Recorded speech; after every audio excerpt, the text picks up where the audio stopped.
We are live. What is up, everyone? How y'all doing? Discussing Dolphins, obviously, and draft stuff as per usual. Don't really have really a plan today. Like the other times I had like big plans, but I'm just gonna talk prospects, answer some questions with more of a chill vibe in here. What's up, George? How you doing?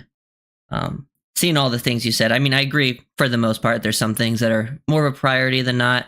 I do agree McDaniel should be on the hot seat. I don't know if I agree that the players don't respect him, but I do think he needs to be a little,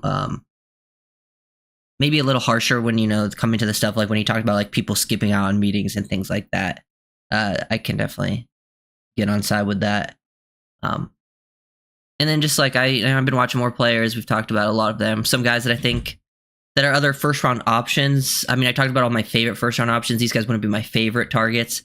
But I think they're in the discussion for players that the Dolphins will be considering, at least at this point. Things can change, but I think that's, and maybe even, trade back options. But I feel like these were guys the Dolphins would like that maybe I necessarily wouldn't love as much, that we'll get into. And there's some more other players that I've just taken a peek at. Like I just watched like Nick Emenwari, the South Carolina safety. We'll talk about him. I've gotten questions about him before. What's good, Junior? I'm doing pretty good. How about you? But yeah, typical stuff. And I got some clips I can pull up too. Well, let me pause that real quick. Boom, boom, boom. Okay, cool. I think we're good. I guess might as well start with this because I got a lot of people. I've gotten questions about this prospect a few different times. I feel like when I've started streaming. But Nick Emenwari, he's a South Carolina safety. I feel like he's seen as like a day two guy. I can definitely see that. I've even seen some people put him in round one. Personally, not for me, but I do understand it because he's got like amazing traits. Like his size and athleticism, like for his size, is very good. Like he's like 6'3", 225. He's like a Derwin James type of safety, but not quite a good man. This Fins mechanic. Oh, that's you. Okay, what's up, man? I'm doing pretty good. This is my favorite part of the year. I love watching the Dolphins. I love watching draft prospects for the Dolphins in mind. I got notes on a lot of players here. I've watched most of the first and the second round options so far, but just going through. Give us 60 seconds. Yeah, Grant, I've seen you talking about the ads, but like I'm pretty sure I have them like turned down as like low as they can be. Like I turn it on where it's like manual, so like I have to input them, and I've never like input ads manually before, so I don't know why it's you getting so many ads. That's just YouTube. But yeah, Nick Emenwari, South Carolina safety, like 6'3", 220-ish, amazing size of athleticism. I can see like why people comp him to Derwin James. He's a insane versatility. That's probably one of the best part of his games. Like he can play deep safety, middle of the field closed, split field looks. He can play in the box. But where I really like him, and I like him, like his ability in the nickel is probably what gets me most excited. Like he can get in the slot and match up on receivers, tight ends, like with his size and athleticism. That's probably what makes me. Usually when a safety has that ability, I really like them a lot. And he's very smart in cover. Like his coverage ability is clearly his best part. I think the part that makes me a little weary about him, I really like safeties that can tackle and get involved versus the run. I don't think he's the most willing player versus the run. He plays a little nonchalant, and he misses too many tackles for my liking. So that's why I bump him down a little bit.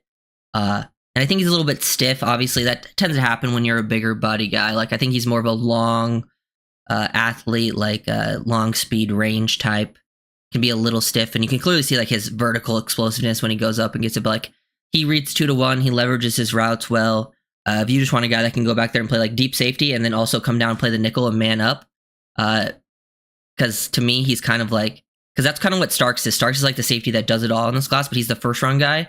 If you miss out on Starks and you want a guy that has that kind of coverage versatility, and you would go after Emenwari in like the second round. Because the other safeties are kind of different. Like I like Xavier Watts a lot, but he's more of a he's the ball hawk, instinctive safety that you want in zone coverage, playing on the back end, even underneath too. Don't really see him as a man guy, but like he's a very good player in this class. Kevin Winston Jr. coming off that partially torn ACL. We've talked about him, but that guy just kind of similar versatility, very good tackler, all that stuff.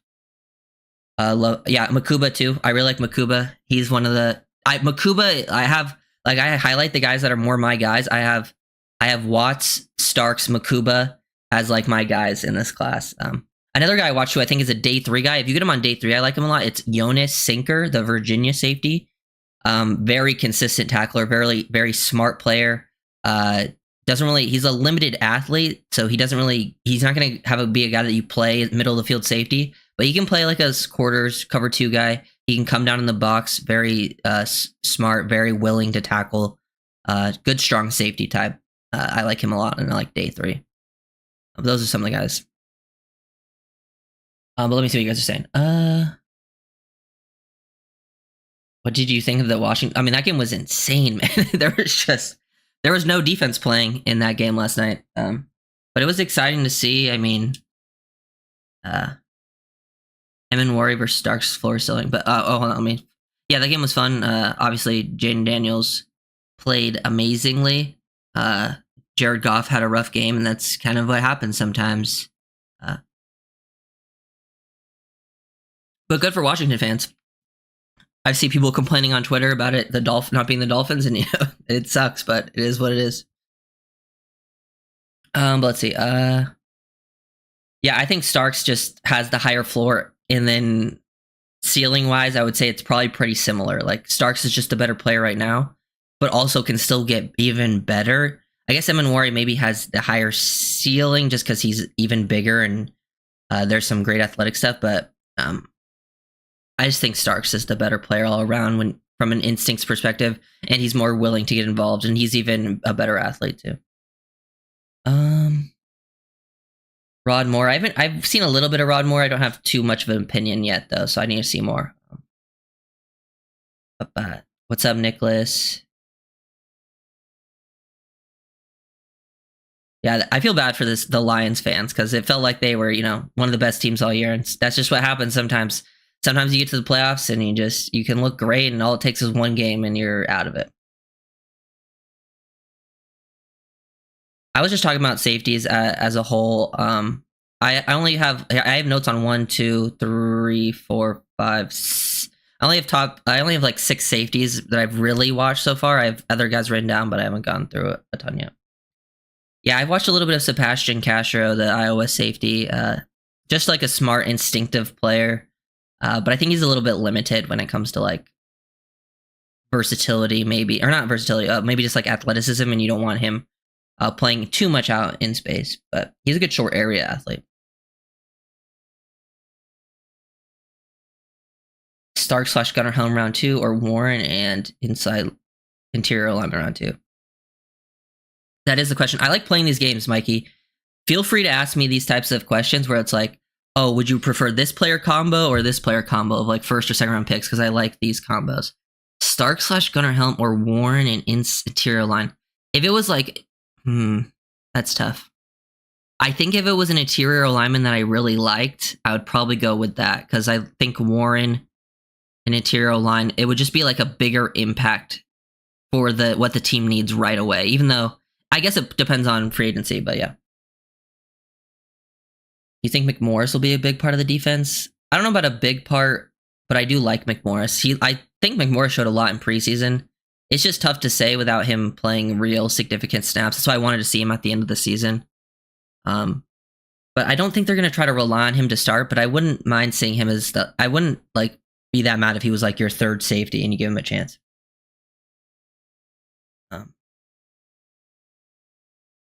Yeah, I know some people are like no tight end at 13, but I'm big best player available guy. If Tyler Warren's best player available at 13, like I'm all about it. And I think there's a chance he could be because I'm gonna have Warren will be in my like top 13 graded players. So,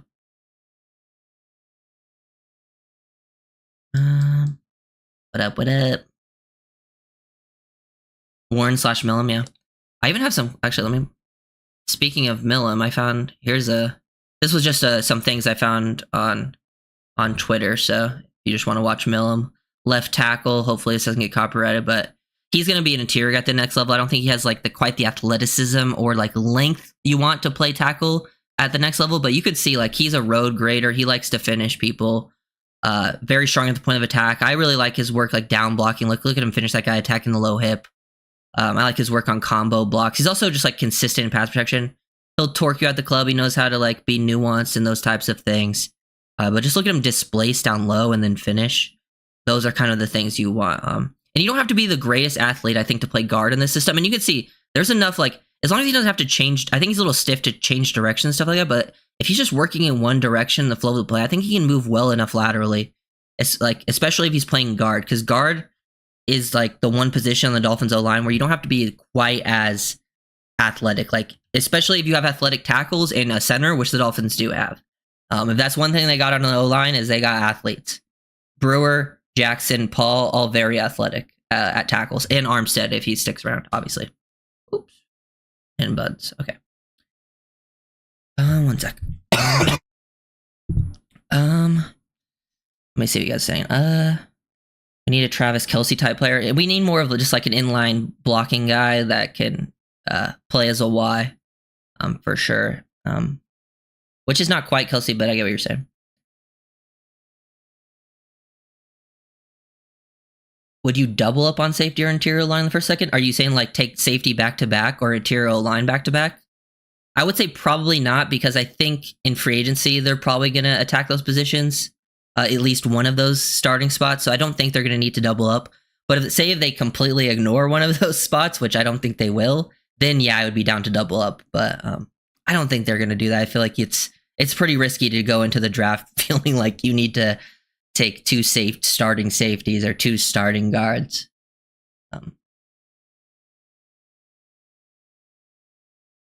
I just think the Dolphins have there's too many holes to try to double up, unless the top two guys in the first and second round end up being like your best player available is safety at both spots, and I guess you can consider it, but we'll see. I also want to draft Jackson Dart. I know people will always talk about QB, and I've started watching more QBs. I'm not the biggest Jackson Dart fan, I'll be honest. I have him, the earliest I would consider Jackson Dart is the 3rd round for me personally, and I don't think he's going to make it there. Like, obviously he has some nice arm talent. I think he's a pretty solid athlete. I just think his scheme, man, is like the most QB friendly scheme in college football. Like, they just run play action and RPO the whole time. Like, he rarely has to make any like true NFL reads. And I think he can struggle under pressure. Like, when he gets under pressure, like, he drops his eyes too much. He escapes clean pockets too often. And I think his decision making under pressure gets is when he starts making poor decisions, which to me, those types of things don't always translate well to the next level. Like, I don't mind him as a developmental guy. Like, if you take him in the draft and you're like, oh, this is a guy we want to develop. It's just, I don't think he's worth a 1st or 2nd round pick. And there are this class is just tough at QB, because it's like you want to take a developmental guy, but there's not very many developmental guys in the class other than like Jackson Dart or Jalen Milroe. But I think they're all going to go, those two guys will go higher than they should. And then the rest of the QBs are like guys that I can see being like career backups, like Dylan Gabriel, Kyle McCord, Will Howard. There's another guy, Minnesota quarterback. He's torn his ACL and LCL throughout his career. He tore it once in high school and once in college. So he has 2 like knee injuries. But I watched his film, and he might be the best like anticipation and timing thrower of this class. I saw No Flag's film post his thing on Twitter, so I was like, oh, I got to check him out, because he does play really well. Like, if they were to draft someone like on day 3, that's like a good scheme fit to be a backup, because that's like what most of this class is, then I would consider it. But just don't love it. Let me see.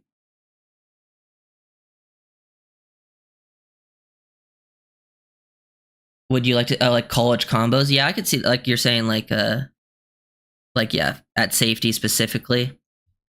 Let me think of like a true free and a true strong.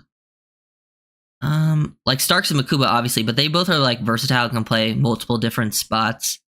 I would say if I had to like think about it, I'd be like, oh, Xavier Watts to be like your free safety, and you would get him on like day 2, and then I'm thinking like more realistic, and then like on day 3, somewhere around 5, you take like Jonas Sinker, the Virginia safety, and he's like a strong. And those would like their talent would blend well together. And that's something that I could realistically see because I don't think you're going to take safety like first and second round, but I could see you take one in the second and then one in like the fifth, just because we have needs at multiple different spots. But yeah. Oh yeah, Scotty. Yeah, Jackson Hawes, man. You want a blocking tight end? I posted a video on him, Phil Breakdown. That guy can block. One of the best blocking tight ends I've seen. Like just a true blocker. And I like him a lot as if you miss out on some of the top guys that are obviously a little more well-rounded, but yeah. Let me see. Genty and Millam or Starks and Tyleik Williams? Ooh, I would probably go Starks and Tyleik Williams because I think Tyleik Williams is not going to be a first-round graded player, but I think he's a guy that should go first round in this class. I think he's a really solid run defender. And obviously Genty and Millam are both really good. I just think Starks and Tyleik Williams is a little bit better for me. I think the board's saying, yeah, that's just how the NFL works. I don't know if they all go in the first, but I think they go in the first 2 rounds.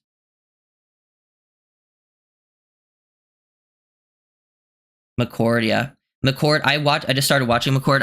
I have him written down as a guy that the Dolphins could be interested in because they run an NFL style offense, but he also runs some RPO concepts. They run similar concepts that the Dolphins ran, like the McDaniel style offense. He runs some of that stuff. Not a very toolsy prospect. Like he's not going to wow you with his athleticism or his arm strength or anything. But I think he's a pretty smart player. Plays with pretty solid anticipation, pretty accurate overall. So a guy that I could see being like a solid backup if you on like day 3. I think he has a better. Just this class doesn't like none of them are like wow me with how they play the quarterback position. Like none of them have like a super great feel for the game. Like you watch the quarterbacks last year, like a lot of them were like they were all athletes, but they're all like accurate. They all could, not all of them, but a decent amount of them could go through their reads at least to like a decent level. A lot of the guys that go through their reads at a decent level in this class, they're all like limited tools wise. Yeah, Rourke's another name from Indiana, right? A lot of the older prospects, because they've played for a while, they all at least have like a decent feel. It's just none of them have great tools. Or yeah, not yet. Curtis Rourke. Yeah, he's another one that's a good fit. I think Will Howard as well. Not the perfect fit, but he's played pretty good for Ohio State. But I don't know. I've kind of just been like, who cares about quarterback this year? It's not that good. Get a quarterback in free agency that can be your backup, and then see how 2025 plays out. And then depending how 2025 plays out, you either blow it up and start over completely, like everywhere, or you stick with it. Say you end up winning your playoff game, you stick with it. 2026 rolls around, you still consider QB just because the class is much better. Because you're always looking to try, like, I see people being like, oh, we need to just take a quarterback until you find an elite one. Like, that's not really how it works. Like, you don't just go and just take a quarterback just because. You scout them, you evaluate them. If you think this quarterback has a chance to be very good and you're very high on them, then you take them. Or you get put into a position where you're like, oh, we actually have a chance to take one of the elite guys, which is very rare and very hard. Then you take that opportunity. It's just Dolphins have not been in that position for a long time.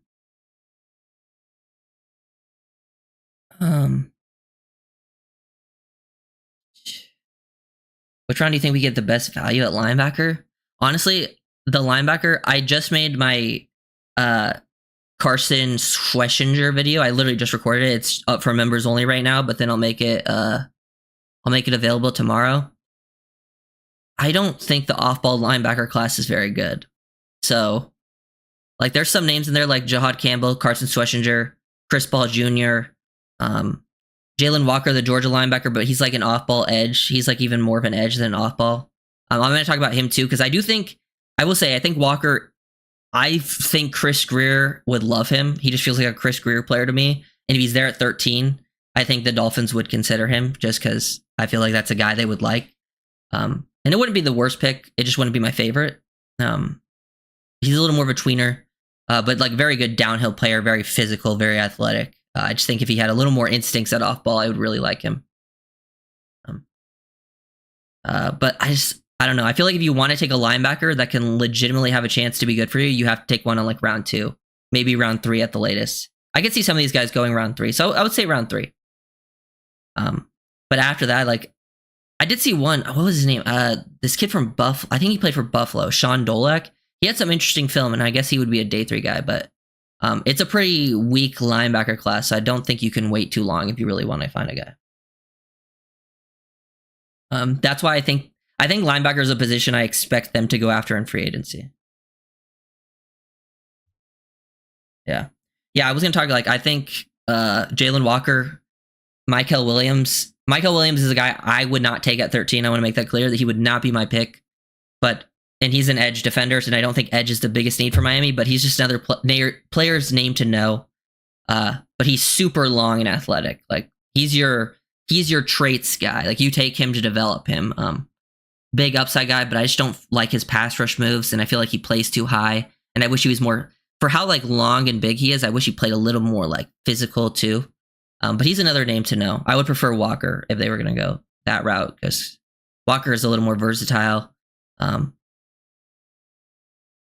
I could see them finding a fun role for him on defense to make an impact right away. No.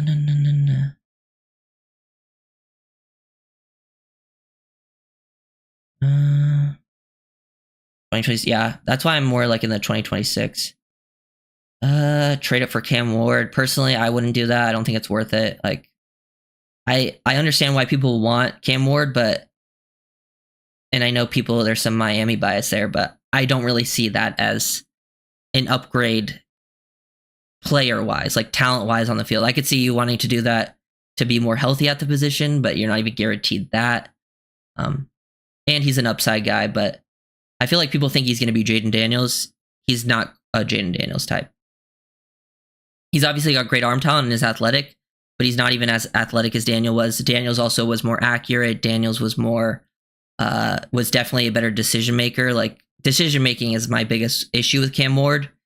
Ward just like, man, he tries to do too much. But I just don't see it happening. And I mean, it wouldn't be the word. I think, if there was a QB I would take a chance on in this class, if I was at the top of the draft, it would be Cam Ward. I just think this is a weak class. If you're right, yeah. I mean, yeah, Arch, yeah. It's tough to say. I mean, Arch Manning, obviously, big name there, but we really haven't seen him play in college yet. Like, obviously, like I'm expecting him to be pretty good. Like, he has rarely played any snaps yet, so we'll see how that ends up playing out. And he might not even go out until 2027. Yeah, Troll, I talked a little bit about that Commanders-Lions game. It was insane, dude. Like, there were just plays scoring. I will talk about, I do have, let's see. Some of my favorite players from their respective draft classes. Terry McLaurin, my guy. I loved him coming out of Ohio State. I had him as a top 5 receiver in that class, and I think that class was pretty stacked with receivers. Like I'm pretty sure that was like the Metcalf, AJ Brown, Deebo Samuel class. I had him as a top 5 in a first round grade, and he went in the 3rd.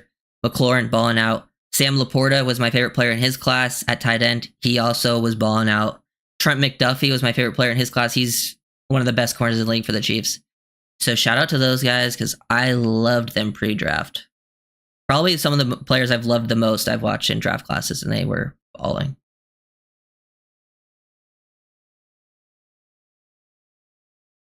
Let's see. Okay.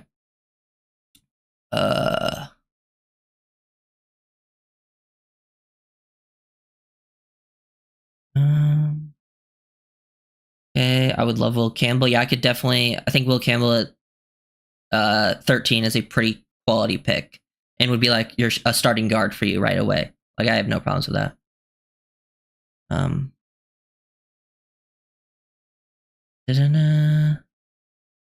Looking at Aller for next year. Yeah, I mean, I need to see Aller develop his pocket presence because I think one of the biggest thing that it comes down to for me when it comes to QB is there's a combination of traits, but like if you do not have good pocket maneuvering skills and awareness, like a good feel for the pocket, I don't think you can ever be a top QB in the league.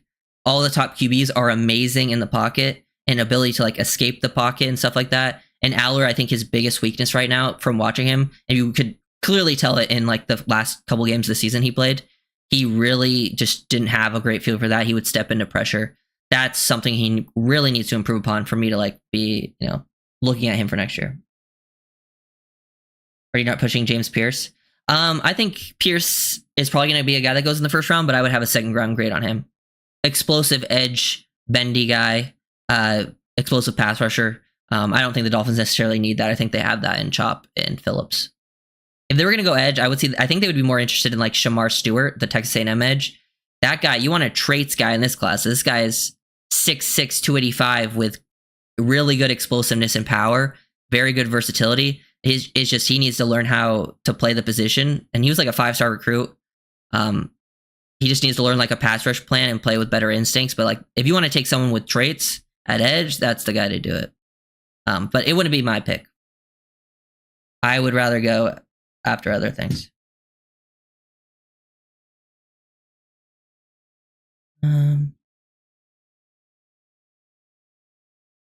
Yeah. I've even, honestly, guys, I'm going to make a video on him. Armand Membao, the Missouri tackle. I'm pretty sure Dane Brugler had him going before the Dolphins even picked in the first round. Like he went like 11, I think. Honestly, I think he's in that group with Banks and Campbell. He plays right tackle for Missouri, very athletic, explosive, good hands. I think he's a perfect scheme fit. And honestly, I'm probably going to have him graded pretty closely to what Banks and Campbell are. So I wouldn't even be mad if he ended up being the pick. De'Ami Brown, yeah. De'Ami Brown, he's played good for Washington over these last few weeks. Definitely not a bad shout in free agency. Cam Ward has it all. I don't know if I agree. I mean, I think Cam Ward is a solid prospect, but he doesn't have it all.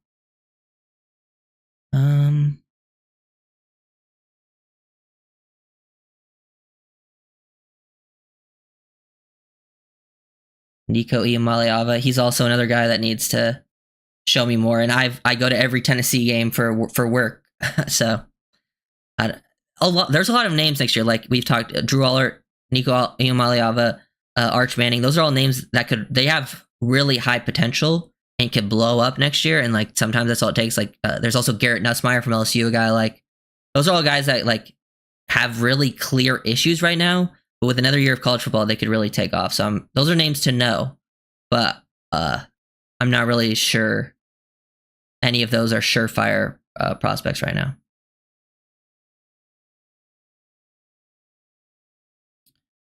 I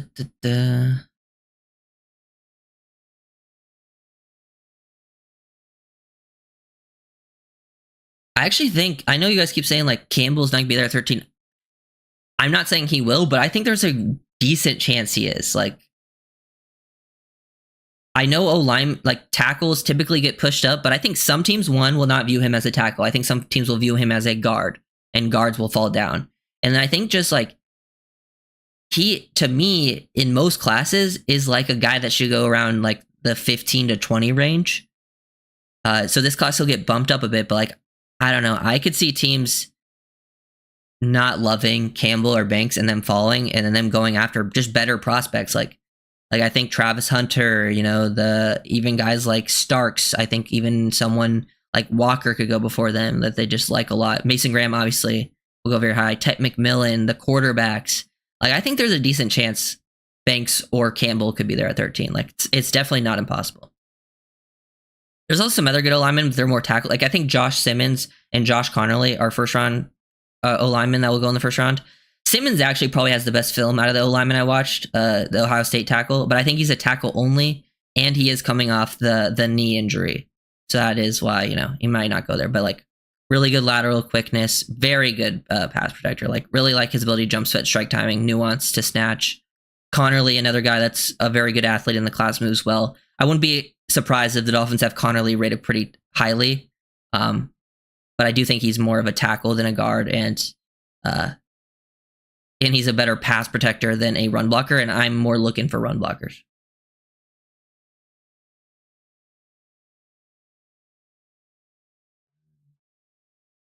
Is David Walker worth a look in the 5th? Hold on, let me look up David Walker, because let me see if I've seen him.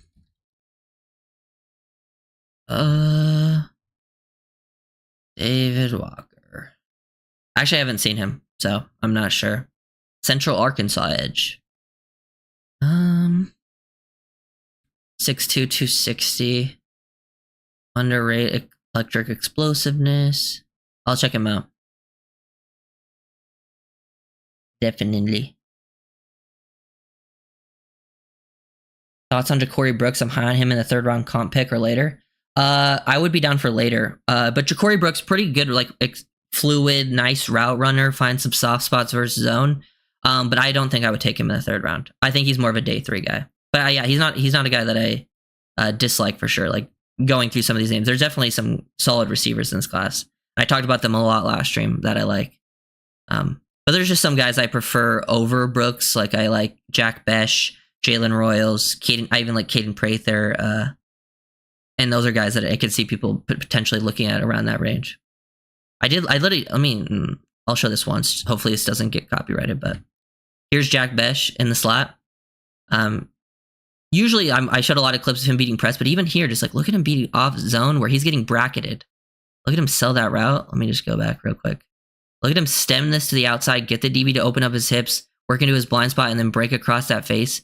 Being a vertical threat too, I don't know. I think Jack Besh, like, he's a former tight end. That is a tight end running. That's a guy who played tight end at LSU, running that type of route. And he's also gets open versus man.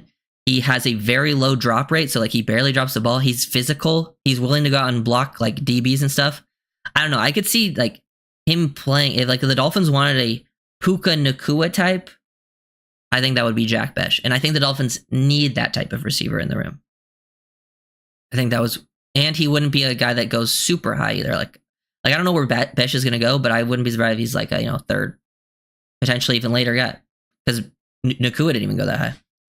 But those are guys I'm high on. Yeah, I like Zabel. Zabel in the 2nd, 3rd, anywhere day 2. I think he's a good scheme fit. Guy that could play tackle and guard. Movement skills.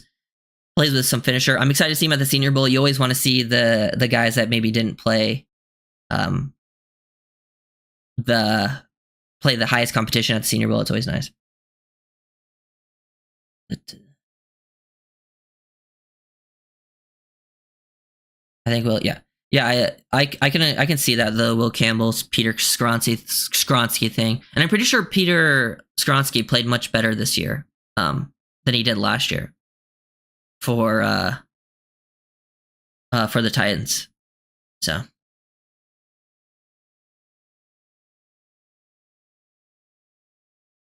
yeah, Garrett, Connerly is more of like he has some good run blocking reps, but he's still, I think, learning overall the position, but you can clearly see his athleticism. Like he's a very good athlete, and I think more of a pass blocking tackle. Like they call him like the dancing bears. I think he fits in that sort of, I don't think he has like quite, I think he has more of a tackle build, and I don't think he has quite like the power I want for him to play tackle or to play guard. He is a tackle. Who is the Sainer still of this draft? Honestly, it's probably like he's a little bit bigger than Sainer still, and I love Sainer still. Jahdae Barron, the Texas corner. I really like Jahdae Barron. Barron's one of my favorite players in this class. He will be one of my guys that I will talk about. Also, Jacob Parrish, the Kansas State corner. He actually might be a good shout because Jacob Parrish is a small, undersized corner that plays mostly outside. I think he would be a better nickel at the next level, but that guy is a feisty man coverage guy. So Jacob Parrish is not a bad shout. Trade Tyreek doing Ramsey for Cam Ward. Cliff, you are a big Cam Ward fan because, damn. Because I could easily see, like, I don't know. I mean, I like Cam Ward, but I wouldn't be surprised if he was like an Anthony Richardson, you know? I'm not that confident in him. And if I'm not that confident in a quarterback, I'm not trading up for them.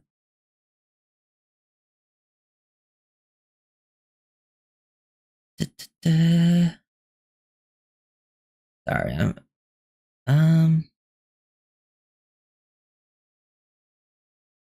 yeah, I think the only like there's some good O-line, like there's some like I think there will be O linemen that are definitely in discussion. It's just like guys like Simmons and Connerly, like it means for them to start, one of them would have to probably play guard, and I just don't think that's the best spot for them, like at all. So it's like tough with some of them being options at 13 at least.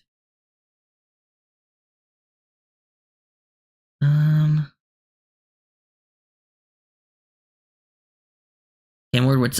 That is true. It talking scheme fit. Cam Ward is also not a scheme fit.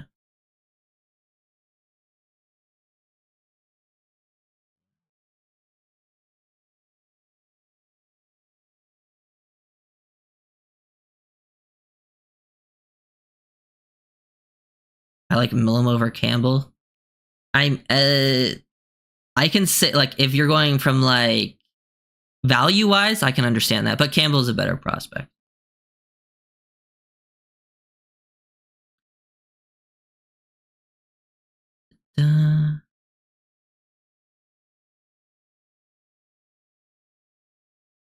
Is Will worth the 13th pick? I think in this class, Campbell would be worth the 13th pick.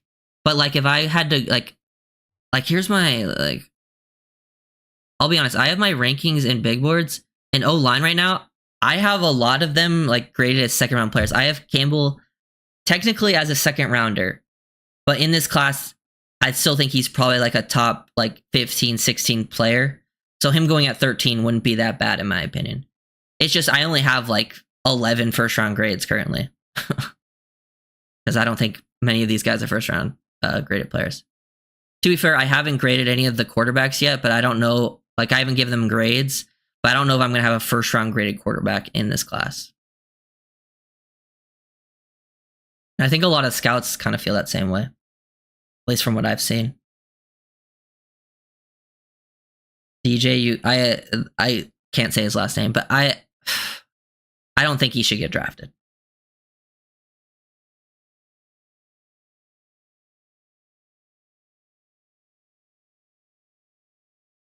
Personally, I think Campbell would be a better guard than tackle.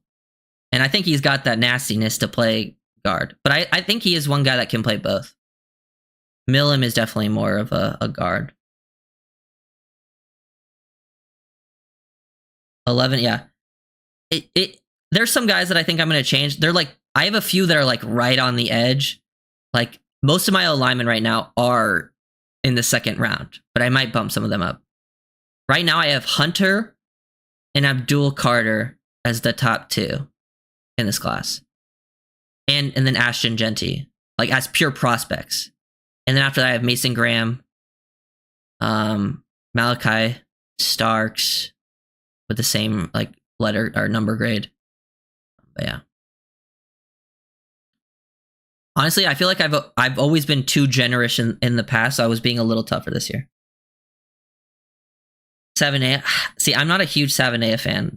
I don't know how to say his name, but the Arizona guard and tackle. I think he's definitely a guard at the next level. I don't think he has the athleticism to play tackle. Do I have my notes on him here? Let me see. Where is this? Yes, I do. It's just he has a big body and he flashes the ability to play bully ball, guard the next level. But I think he plays with too high of pad level. Not the greatest athlete. Has a good anchor. He's smart. Lacks explosiveness.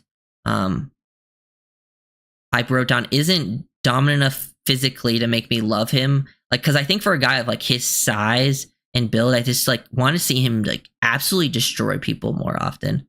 Has some pop in his hands. I would like to see him sustain better.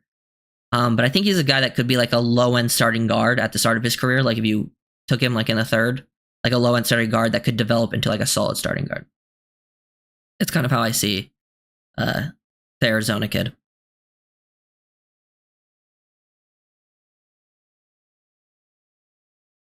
Brew McCoy, yeah. I mean, I've seen a lot of Brew McCoy from Tennessee. Yeah, it's like a late round guy. I could see that like a physical body. Dolphins need that kind of receiver. I don't mind that if it's like a really like a late round flyer.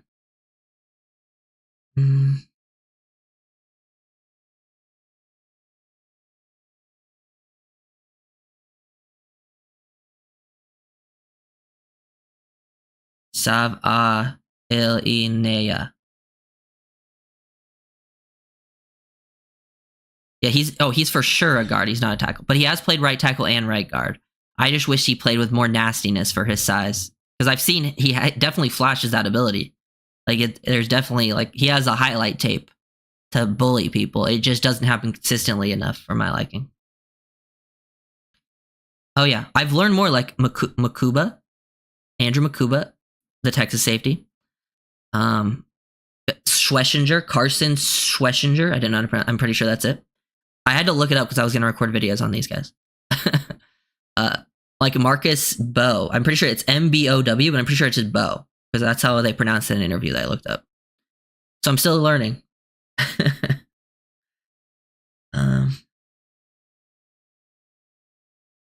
When you look at Mason Graham, is he as dominant as Aiden Hutchinson from Detroit when he was coming out of Michigan? Oh man, I'd have to watch. I liked Aiden Hutchinson a lot, but it's hard to remember how dominant he was. You know, it's been years. I would say probably not, but like it's pretty close. And Mason Graham is he's definitely a good prospect. And in this class specifically, he's a guy that should go in like the top 5-6 range. If this was I don't think this is a bad class, but I don't think it's the best like top heavy class. Like there's not going to be too many first rounders. That will mean those guys will get bumped up. I've also started watching some running backs. I like Taj Brooks, Texas Tech running back.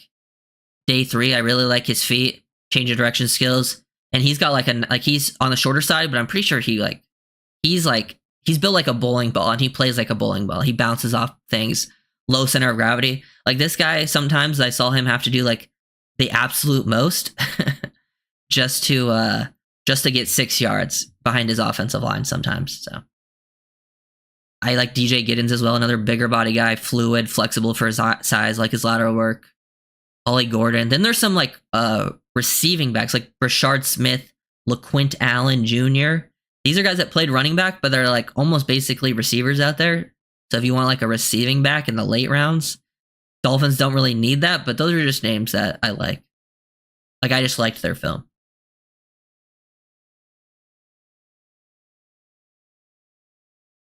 Yeah, Taj Brooks. I'll probably make a video on Taj Brooks eventually.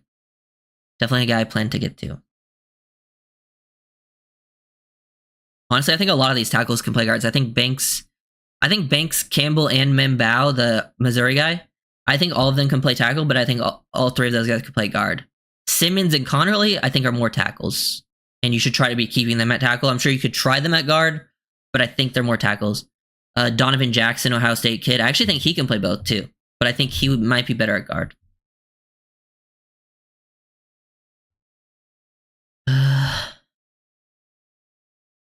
Yeah, I think, I remember that, Grant.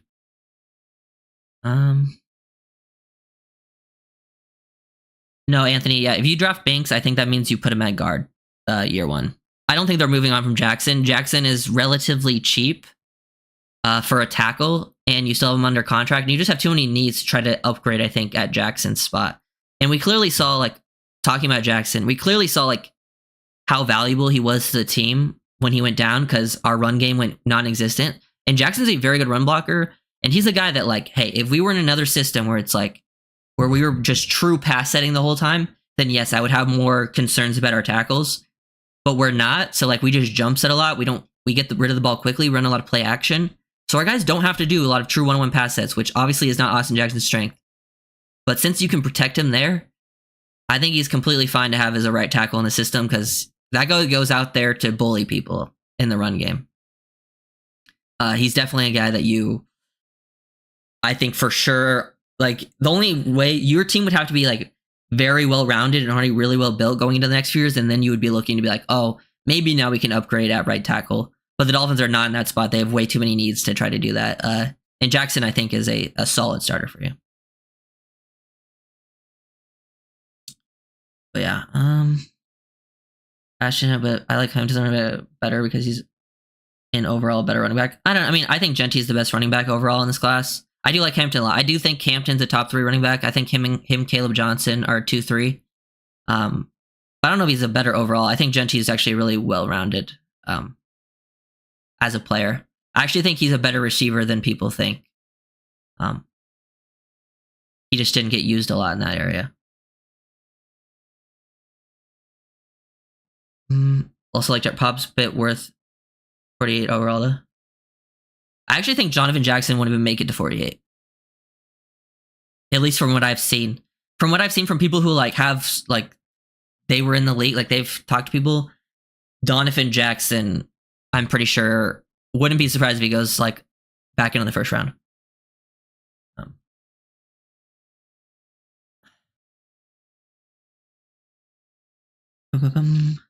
A short vid sign or walk. That's a good idea. I probably should do that before the Dolphins free agency happens. I'm gonna probably wait until we get closer to Dolphins free agency, just because things. I want to see if they actually sign people before it actually happens and stuff like that.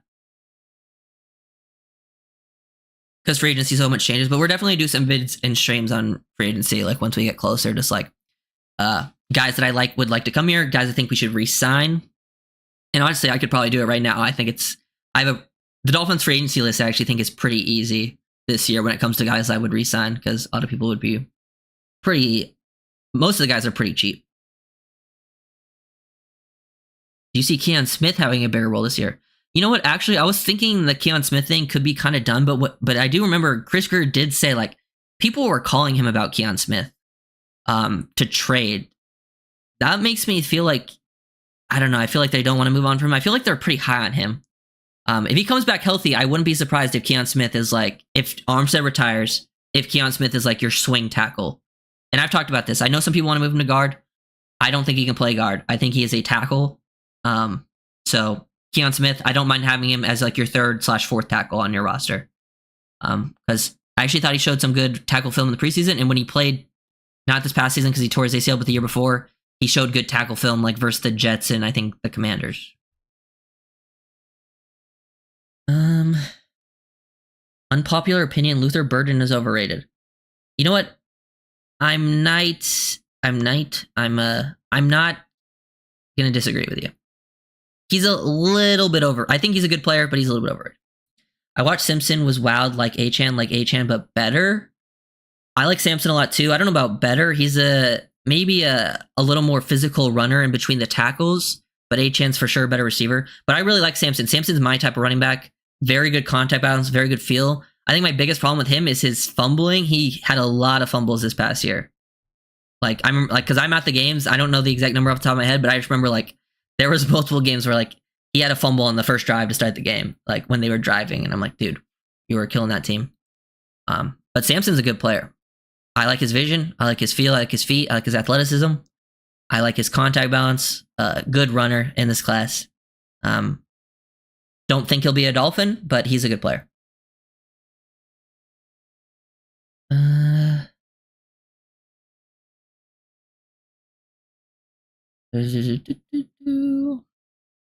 Actually, I want it like this: Paul left tackle, left guard, maybe Whitehair at right center. We'll see. Brewer at center, Banks/Campbell at right guard, and AJ at right tackle. What do you think, Ryder? I like the idea. I'm not sure about the options at left guard, but I do like the idea of like one of the guards being a free agent and then one of the guards being like a early round rookie, like 1st or 2nd round. I'm kind of in that ballpark. I don't know if they'll play right guard. I could see them also playing left guard, like Banks and Campbell, just because they both played left tackle in college, and usually you want to keep them on the same side of the line. But we'll see what they're more comfortable with. But I'm in that sort of like that range of idea though.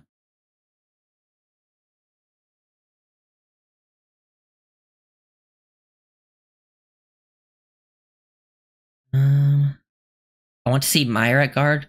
I think he's a center only type of player. I don't think he has the physicality and the play strength to play guard personally.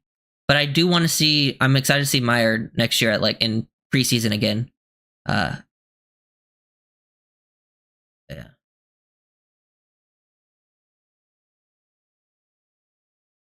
That's a good idea, Gran. Like I could do the thing live and then just edit it. Yeah. Or I could just make it a video by itself. But I'm definitely gonna do that at some point. Yeah, that's a good point. Got it, Scotty. I forgot to mention about the Keon thing, but he mentioned Keon Smith in the end of the year presser. That's what I was talking about. Him mentioning him in the end of the year presser tells me that he likes him a lot. Because sometimes we're just purely speculating. We have no information. But like when he brings up a player, like Basically, they just asked him about the offensive line as a whole, and he brings up a player like that didn't play all year but was injured. That means they had at least some kind of plans for them. Anthony, I don't think Abdul Carter will be there at 13, but if he is, you just have to run Abdul Carter to the podium because he's a top 2 player in this class. Even if it's not the biggest need, he's just clearly the best player available. I haven't watched the USC kid yet. Jonah Monheim. I'll write his name down. He's a center. I haven't really watched any centers yet because I don't think it's the biggest need for Miami. Obviously, some guys can play both. But like, I'm pretty sure this class, from my understanding at center, is pretty weak. I know there's a kid from Georgia, but I'm pretty sure most of the centers are not very good. Fitchburry, should he keep his job or we move on? I think they're going to keep Fitchburry. I think he's done a good enough job when you consider the talent of that O-line room. He's not the problem.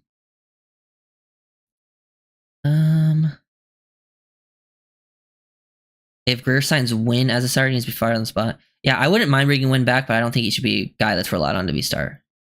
Paul, Banks, Brewer, Trey Smith, AJ is my ideal O-line right now. I mean, yeah, that would be amazing. But I don't think they're going to get Trey Smith.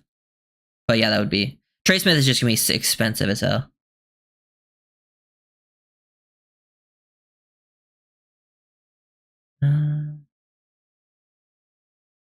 Thoughts on Hill in our second to sneak back into the first?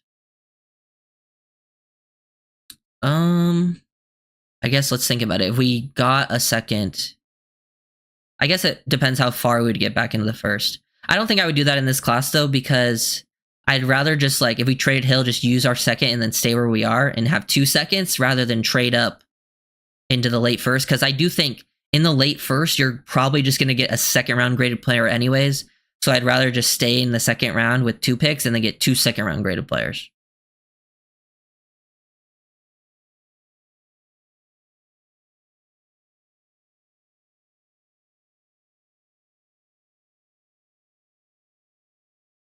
It is, okay,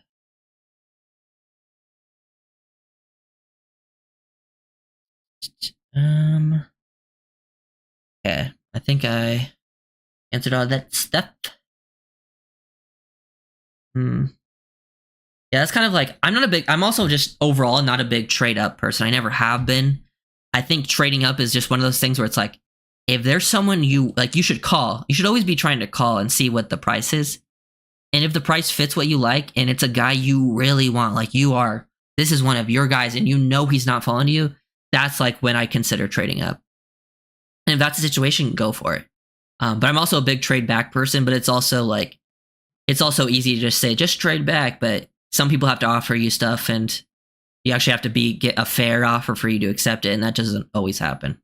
And in this class, like, I think the Dolphins are in a spot at 13 where they are in a spot potentially to trade back, because you have to think in this class, teams are going to have around 12 to 16 first round graded players in this class. That's just what we've heard from like people in the NFL, like people who have sources and stuff like that. Teams do not have a lot of first round grades. So if they have first round graded players around to where the Dolphins pick, if the Dolphins are like, hey, our first round graded players are gone, we think, or we have a few first round graded players left and we could trade back a few spots. If a team offers you something good, because a team behind you is like, we want to get one of our first round graded guys, we don't want to pick at 17 and miss out on the first round graded guys, then they trade up. So like the Dolphins are in a spot to trade back, but you also have to think like from the Dolphins perspective, they're like, we don't want to miss out on a first round graded player of ours, so we're not going to trade back. So there's like 2 different thoughts that I think the Dolphins could have. And just knowing Chris Grier, he's never been I feel like Greer's never been a big trade back person, especially in early rounds. He's only really done it like, there was that one draft obviously with like where he traded back and then traded back up for the Waddle stuff. That was with like a bunch of draft capital. And the Dolphins have a decent amount of draft capital this year, so they might make some moves, but we'll see. Oh, okay. Oh, shoot.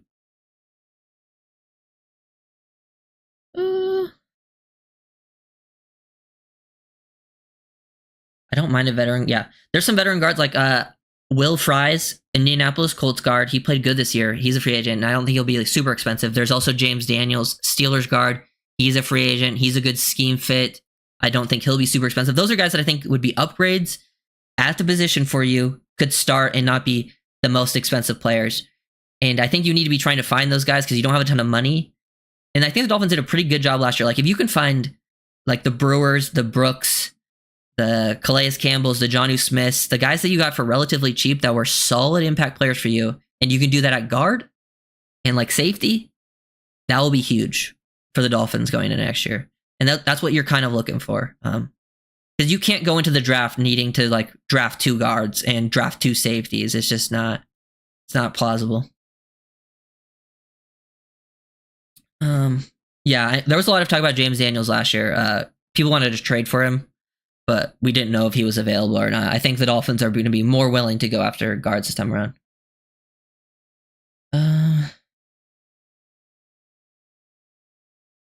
Yeah, there will most likely be a very good, like, I don't know, blue chips. Like blue chip to me is like extremely good, but yeah, a potential blue chip. I think Starks is a potential blue chip in this class. There's not many potential blue chips. Really, the only potential blue chips to me are like Hunter, Graham, Starks, Genty, but he's a running back. It's just a lot of these blue chips are not the most position valued positions, you know. You buy cheap and it'll cost you in the long run. I'm not saying to like buy cheap, but like the way the Dolphins hit free agency last year, like I don't think it hurts in the long run that they signed Jordan Brooks to a pretty solid contract, or they also re-signed Zach Sealer to a pretty good contract. Austin Jackson. I think that's exactly how you should be building your team, because I actually think signing big is what hurt the Dolphins a lot. They signing guys in the past that were way too overexpensive. I think that's how you hurt your team. I think you actually sign medium to like small size contracts, and then you have to kill the draft. That's to me is how you build your team. And then if you have the money, maybe go after a big name guy.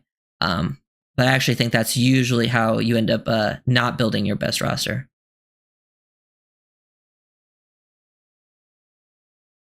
Ryder,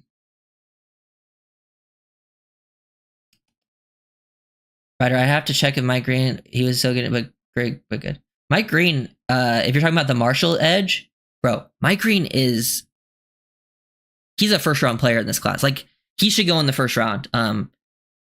He's very good. Like he's one of the best pass rushers in this class. Like you want a guy that knows how to rush the passer. I'll probably make a video on Mike Green just because I really like him. But that guy knows how to get after the quarterback. You want a good player like that. That Mike Green, Marshall, very good player. He's a player that, like, if the Dolphins traded back, I think he would be a potential target. Because I think he probably goes somewhere after the Dolphins pick in the first round. I hate that, Scotty. Sorry for Cavs. Yeah. Sue, Mike Wallace, those linebackers, Ellerby. Is that his name? Mike Wheeler? Dude, oh my God. When they sign those guys at free agency, I'm like, what are we doing?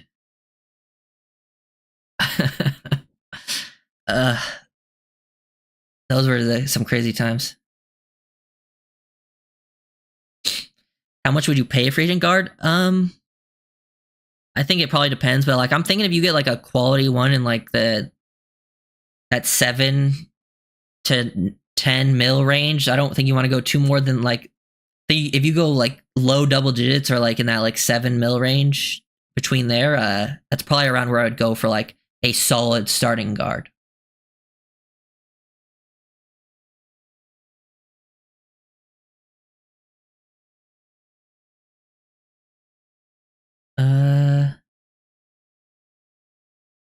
Let's see.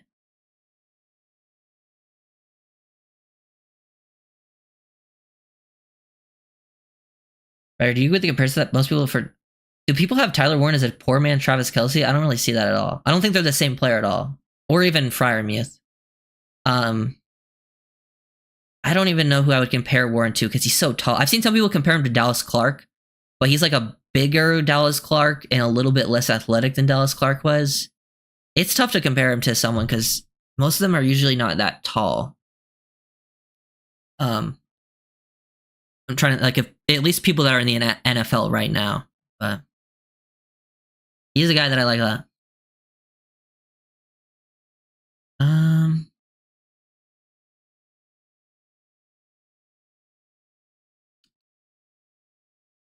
Yeah, the Brewer range, like, and you want to sign someone like Brewer was a player that for Tennessee was not seen as someone very good, but clearly you watch them, and it's same thing. Like when the Dolphins signed Connor Williams. Connor Williams is another player that outperformed for us because better than he did in Dallas, and then like Brewer, better than he did in Tennessee because they're perfect scheme fits. Sometimes that's what you need. You can find a guy that's maybe wasn't the best performer for their previous team, but they're a very obvious scheme fit, and it's very easy to do for the Dolphins offense. I think it's very obvious which players are scheme fits and not scheme fits. I think sometimes for defense, sometimes it can be a little confusing to try to find the exact perfect scheme fits. But for the offense, it's very easy to know who fits because there's specific blocks, etc. has to do a lot from an athletic standpoint. And sometimes, and it's guys that maybe don't need to be as good at pass protection because we've talked about, but those guys excelled and they got them on pretty cheap contracts. And I think that's what you're looking for the Dolphins offensive line this offseason, specifically at guard, at least at one of the guard spots for sure. And then you go into the draft and it gives you a little more flexibility to not force multiple guards. Maybe just get one. Maybe you sign multiple too in free agency. And in the draft, you can still take a guard if it's best player available. But who knows? Is Tyler Booker too big to play in the scheme? I would say in the past, I would have said probably, but if you look at Shanahan style schemes, AB, they've typically gotten bigger and bigger at guards. Like the Niners every year, like feels like they go for bigger guards. Like even look at the Rams. The Rams usually have been getting way bigger at guards, and they're obviously McVay's in that same kind of thing. So I think the guard is the one position where you can probably be a little bit bigger on the offensive line. Maybe you can sacrifice a little bit of athleticism. But like center and tackle, if you have, which the Dolphins do have athletic centers and tackles, I think you can get away with it. But yeah, that's kind of. So I think, even though he's huge, I think he's good enough of a mover where he can still fit. And I think they're looking for bully balls anyways. What round does Nick Nash go? He's a San Jose State guy. I'm guessing he goes pretty late, like 6th, 7th round. Just usually where those guys end up going. But I need to see more of him to really have a good understanding.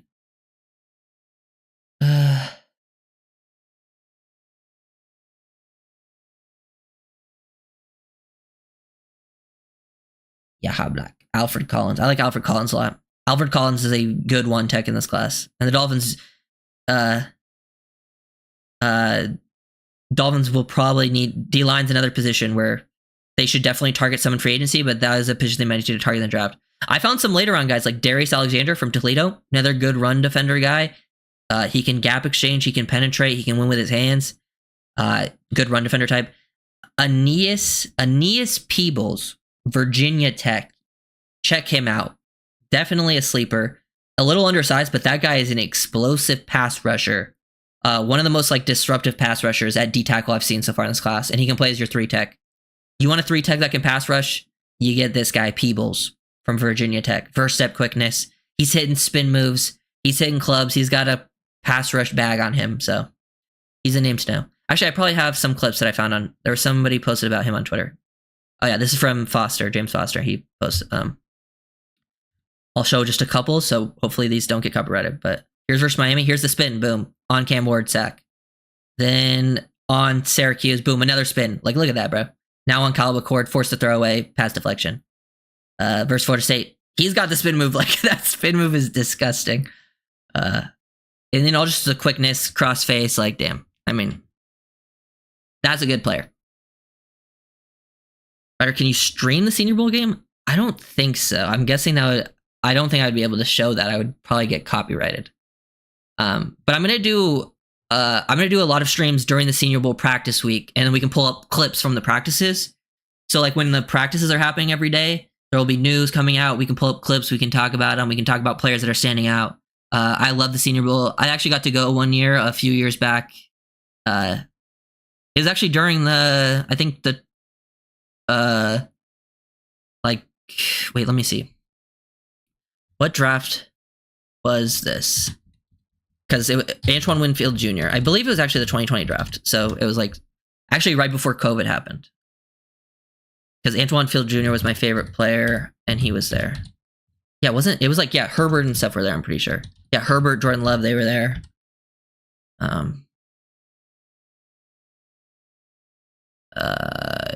Yeah, 2020 draft. And I loved Winfield. That was like my favorite guy in that class. Oh, yeah. Maybe. Yeah, we could probably do that. Like, talk about the game? Sure. Yeah, I'm definitely going to do a lot during the week because I actually think the practice is more important than the game itself. Because actually, if you didn't know, a lot of scouts actually end up leaving for before the game even happens. They go for the practices and they end up going back to traveling before the game even happens, which is kind of funny. Why do you think Tua Tagovailoa caused such division in Dolphins fandom? I asked my friend the same question. He said because he's from Alabama. I'll say this. I think if you don't have, this is a question in almost every fandom. I think if you don't have a QB that is considered the elite of the elite teams, there's always going to be people that want to talk shit about them. And Tua has always been a pretty divisive person. I also think a big thing with Tua is he has a skill set. Like his strengths are actually pretty hard for like random, like not like casual fans to understand. Like, because the way, if you watch the game from a broadcast view, I feel like his strengths are pretty hard to notice if you're just like a casual fan. Because like the way he manipulates and anticipates, that stuff can go unnoticed. And then his weaknesses, which is like, he's not the biggest, he doesn't have the strongest arm, he's not the most athletic. It's very obvious to notice. So I think that plays into it as well. And then the injuries, it's just a lot of small things, I feel like. And also, people were divisive on him coming out, whether he would be good or not. And people are very stubborn and not willing to like move off their opinion. So like, whether you think he played better than expected or worse than expected, I feel like people are not willing to give up their pre-draft take on him. But I think that plays into it. Yeah, it like Scotty said, it's a thing for most QBs, unless you have literally like Patrick Mahomes, Josh Allen, and I understand wanting to try to find one. You want to try to find one of those guys. You want to try to find the elite of the elite. It's just that's much easier said than done. So it always is like, yeah, let's just go and get them. Like this isn't the class to do it. By the way, that's why I'm saying like wait till next year when that could potentially be an option. Yeah. Do you see any potential Brooks in this free agent at linebacker? I actually looked at the linebacker. Let me pull up the linebackers because I looked at it the other day and I actually remember seeing some names that were intriguing. Let me pull it up.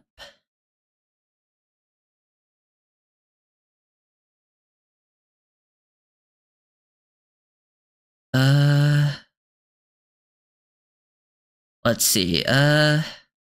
Levante David's a free agent, but that's like Levante David. You would sign if you want like a 1 year because he's literally like 35 years old. Dre Greenlaw, he's 27 from the Niners. I don't think he'd be super expensive. He's a good player. He's kind of a dirty player, but you know. Jerome Baker's a free agent. Let's see what else is here. Kaiser White from Arizona. I actually think he played decent for them this year. I'm not sure though. I have to look at his film. Zach Bond's a free agent, but he's going to get the absolute bag from Philadelphia. Let me see. Shaq Thompson, that would be an interesting signing. He's 30. I'm pretty sure the Chiefs guy is a free agent, right? I wonder if they'll re-sign him. Yeah, I don't know if I see like a Jordan Brooks level type that you could probably get for that cheap. And there's no like, yeah, Nick Bolin from the Chiefs, the free agent. He's 24. He's a good run defender, but he's not the best pass cover guy. But he's obviously a very smart player. Divine Diablo, linebacker from the Raiders. I haven't watched him play in the NFL, but I know when he came out of Virginia Tech, he was a safety. Yeah, I'd have to watch. I haven't watched some. I see a lot of these names, and I'm like, oh yeah, I watched them coming out of college, but I haven't watched enough of them at the NFL level to know how well they're still playing.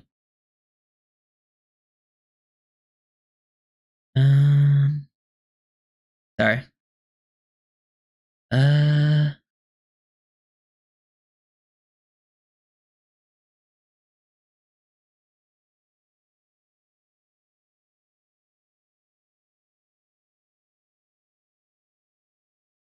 Okay. Yeah, I feel that. Yeah, it's all about meeting prospects. Oh, so complex. Oh, Billy Batson's here. How fun. What's your take on what Fitz said about Flores? I mean, seems pretty accurate from what we saw. I feel like it was a pretty fair take. Like he was saying like some, you know, and it felt like, you know, he said the positives about him, and I've always said this, like Flores' biggest problem wasn't coaching, like a scheme wise. Like his defense was, like, I feel like his scheme for the talent they had on defense, he did a pretty good job. He was a good defensive mind, and he clearly showed that with the Vikings. His problem was his relationships that he built with players and his coaches.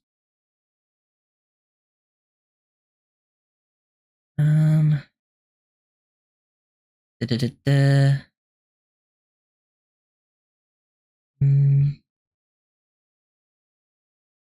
Greenlaw is super dirty. LOL, bring him in. Yeah. Yeah, Bond's a free agent, but I don't think he'll come back. Yeah. I mean, all those things play into it with the whole quarterback thing. I just feel like people have very basic takes about quarterback play. No one ever wants to add like context or nuance unless it helps out their take, you know? Like there's some people I see on Twitter who will add the most context you've ever seen for their take if it's like negative about a player, if they're negative about a player. But then for like, if someone says something positive, they make the most like basic argument against it without adding any context. I'm like, if you're gonna add context one way, you got to do it the other way. Okay, like let's be realistic, let's be fair. But yeah. If you want to do low cost short yardage and the RB, Raheem Sanders, Rocket Sanders. I mean, yeah. I mean, I think there's a lot of the running backs are pretty big. Like that, I think you can get on day 3. Like that could be like short yardage guys for you. I mean, even Scatabo, I could see even going day 3. And I know people like him, but like RJ Harvey, Ollie Gordon, DJ Giddens, Taj Brooks. But yeah.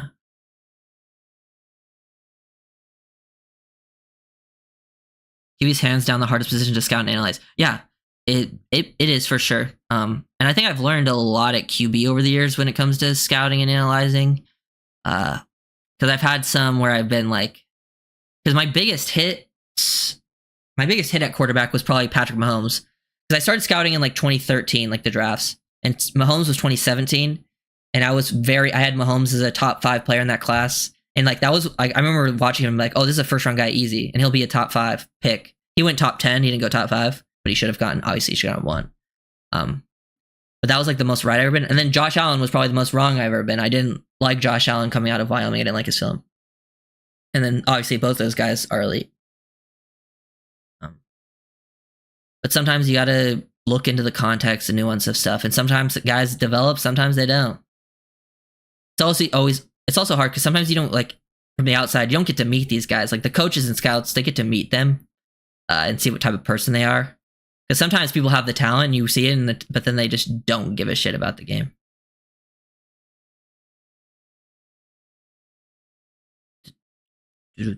Okay, is there any more players that I had that I wanted to talk about? Because I wrote down. Let's see. Honestly, I did start watching I watched more of the corner class. I don't think the corner class is that good. I think there's some good guys at the top. Obviously, there's some talent there, but for the most part, the later on guys, like I like Jacob Parrish, Maxwell Hairston, but a lot of the guys after like that second round range just didn't impress me a lot.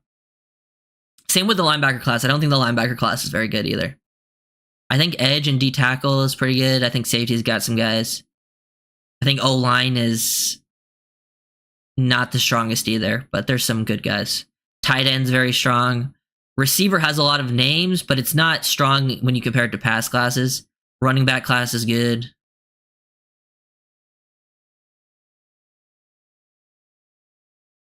I literally have Dorian Strong like I'm queued up to watch. So he's one of the next few players that I'm gonna watch.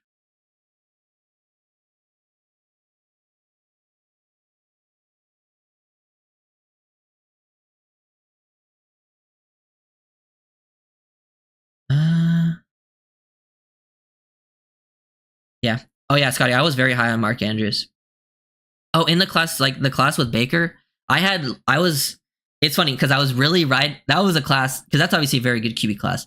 I was very right about Lamar. Like Lamar, I actually had Lamar's QB1 in that class. So Lamar in that class, I was very right about.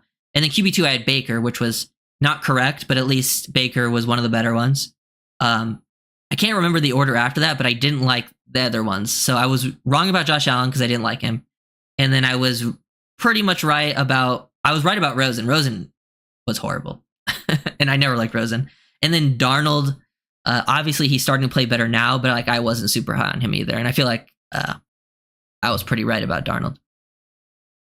You don't rate Chris Paul Jr.? I like Chris Paul Jr. Chris Paul Jr., I would say, out of the linebackers I've listed, he's one, I would have him as a round 3 guy, but he's definitely one of the few linebackers that I've watched where I'm like, oh, he can actually play. But I do like him. Him, Schlesinger, Campbell. There's some more guys I have to watch at linebacker still, but that can play like pure off ball. Yeah. I don't know. Yeah, Lamar was, I know, like, I feel like watching Lamar out of Louisville, he was the most like dynamic athlete you'll ever see. And then when you watch, I feel like people just underrated like his passing ability. Like he obviously wasn't an elite passer coming out, but for me, I was like, his athleticism is so good. He's so good at maneuvering the pocket. And to me, something that was underrated, and the reason I really thought he was going to be good was he saw the field well. Like he was a good decision maker and processor. Yes, there was times where he was inaccurate and would miss some throws, but to me, that's something you can get slightly better at. We've seen, and to me, like if you're an athlete that's smart, I can work with that, and that's why I was super high on Lamar, and I could see that on the film. Oh yeah, Stutzman. I've seen a little bit of Stutzman, the Oklahoma linebacker. I'm very like, I don't know. I don't like. I've seen people rank him as like the number 2 guy. I'm not. I don't think I'm going to be there. There's some ability to work with, but man, I forgot to. I don't have notes on Stutzman, so I'm trying to remember. But I watched like 2 games. I should have taken notes, because he was definitely athletic and you could see the stuff. But I didn't. You know what it was? Yeah, it was his ability versus the run that I didn't love. There was some good stuff in coverage. He was athletic. He could close. But I feel like he took himself out of position too often. I feel like gap discipline was a problem, and play strength at the point of attack. But there's definitely potential there because he's got good size and athleticism, and you can always work with that type of thing. Yeah. Super high on Malik Washington. Yep. You know me. I'm a big Malik Washington fan. One of my favorite guys in the last draft.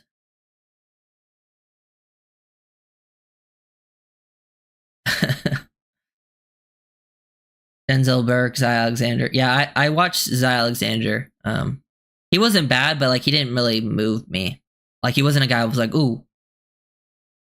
In corner, I don't know. I used to play like when I played, like growing up. Obviously, I played mostly corner my whole life, and then senior year of high school, they moved me to safety, and then I played safety, and then I always also played receiver. But those are like those are the positions I like to watch the most. So like, I usually have some bias towards those guys that more fit like what I like to see.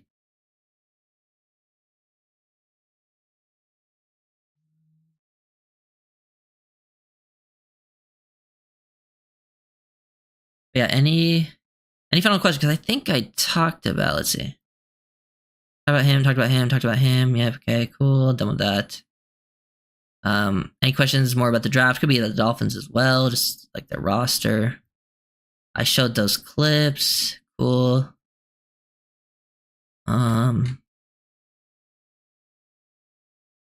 Yeah. Oh yeah, I even have some Ja'Cory Brooks clips, but I don't know. Those might get copyrighted, so I'm not gonna do it. I hear some Chris Paul stuff. I'm looking at him right now. Him working laterally, instincts, closing speed.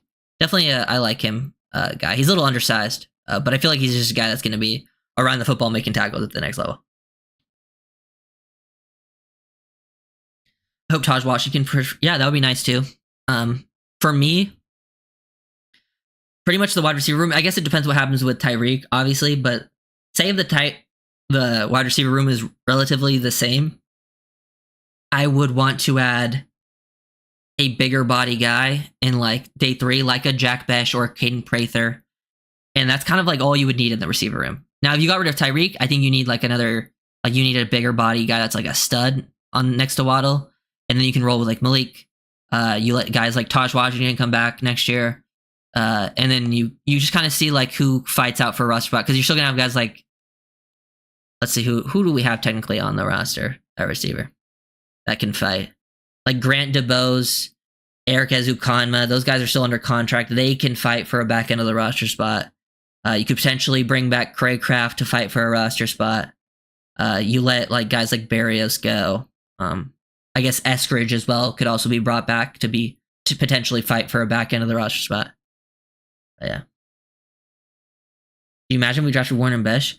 If we drafted Warren and Besh, where those guys help you not only improve in your run game because you would be upgrading at wide tight end blocking, also helps an upgrade at receiver that can block. It just makes you more physical overall, makes you better run blockers, and it helps also your receiving game because it gives you more size at the position.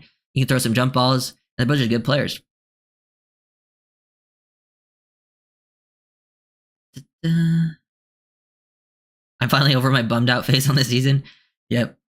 It's the phase of, phase of life. Phase of the Dolphins fans experience. I moved on pretty quickly, actually, I think, this offseason. Maybe that's just because I'm a big draft person anyway, so I'm always able to move on pretty quickly from the season. But I like Cater, but don't love him. I'm iffy on Smith. I guess you mean Cam Smith because you're talking DBs. Bonner and Dick are unknowns. Fuller had a rough season with injuries. I think you got to look there and remake it. Yeah, I think corner is definitely, I wouldn't say it's a priority position, but it's one of those positions where like it's a premium and you always have to be looking to upgrade there. It's also one of those things where like even one of your best guys, Ramsey, is a guy you could potentially move to other spots. So if you did go corner, you could still move him other places. I think they keep Fuller probably. Because Fuller wasn't that bad when he was out there playing, but he wasn't a stud either. So like Fuller is, I think they probably keep, and you still have Ramsey. Kohu is a restricted free agent, so I think Kohu probably just comes back. But I wouldn't mind adding somewhere like trying to upgrade at one of those spots, whether it's on the outside and you move Ramsey to the inside, or you upgrade at the nickel and then you have Kohu as your fourth guy, and then you have Bonner and Duck as your depth guys. But I do think they should be trying to upgrade at one of the starting corner spots. But other positions are probably more needs. Jason Matry, yeah. Yeah, oh yeah, and that's another thing. Greer loves taking corners, so hey, shout out Noah Igbenogany. He's playing deep into the playoffs right now. You gotta give him his respect. And I liked Noah pre-draft, but I didn't want him. I thought he was like a third round player though. I didn't think the Dolphins. I liked him because I thought he was going to go in the third round, but then we took him in the first. But he's playing pretty good, so I got to give him credit. Yeah, Matry. Shout out Matry. CB is a priority for me. I think it just depends. I don't think it's a major. I think it's just like if you add like one player, because to me like the priorities are like guard because you need two, safety because you need two, at least two. D tackle, you need at least two because you look at the free agent list. Corners where it's like, oh, if you had one, you're probably good there at corner. You could find yourself being pretty solid at corner if you had like one quality player. That's why I'm not considering it a priority, but it's definitely a position I'm always looking to add to. It's similar levels. I would say corner similar levels to how I'm viewing like receiver and tight end right now. Even though wide tight end is like a huge need. It's only one spot. No, Iggy starts. He's their starting nickel corner. I'm pretty sure he's playing pretty good for them.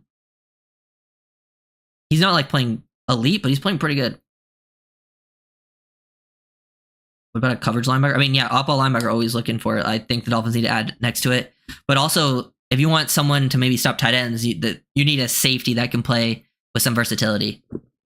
Someone that can be a tight end eraser in like those third down situations. You can have them come down in the slot, match the tight end one-on-one. Like if Will Johnson. Yeah, if Will Johnson's there at 13, which is a possibility, it's definitely a pick you have to consider. And you can draft Will, because I think Will Johnson's a first-round player in this class. He's not my favorite player in the class, but I think he's pretty good. But yeah, I have Where is it? Yeah, I have a first round grade on him, like a low end first round, which is in this class puts you around where the Dolphins pick, but he'll probably go top 10 from what I've seen at least. Emanwari. Yeah, I talked about Emanwari at the start of the stream because I know some people wanted to hear about him. Day 2 safety, in my opinion. Amazing size and athleticism. I understand he's like a Derwin James. I've seen that comp. I can kind of see it. Versatility, great in coverage. We just mentioned, you talked about, I imagine you said that because I talked about matching in the slot. Yes, he is a tight end that can match in the slot, match on tight ends, match on receivers even. I really like his coverage ability. The reason I don't love him, even though he has great upside with size and athleticism, is he doesn't play that physical. Like, he's not that willing versus the run, and he misses too many tackles, which for a safety, I like guys that are like scrappy.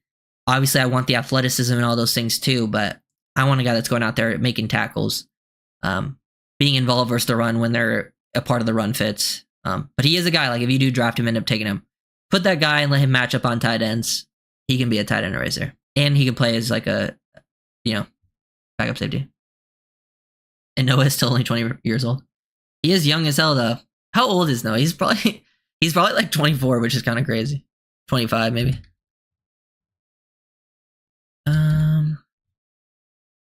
He's 25, yeah.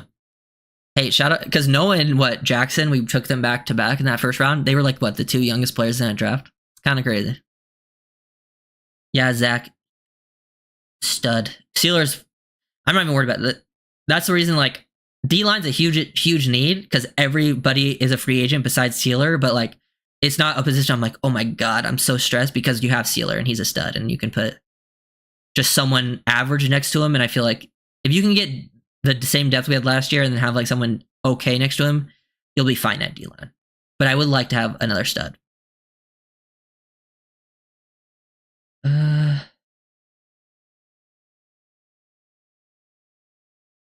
If Will Campbell is there at 13, run to the podium, no matter who's there. I think Will Campbell would be obviously a very good pick at 13, but I don't know about.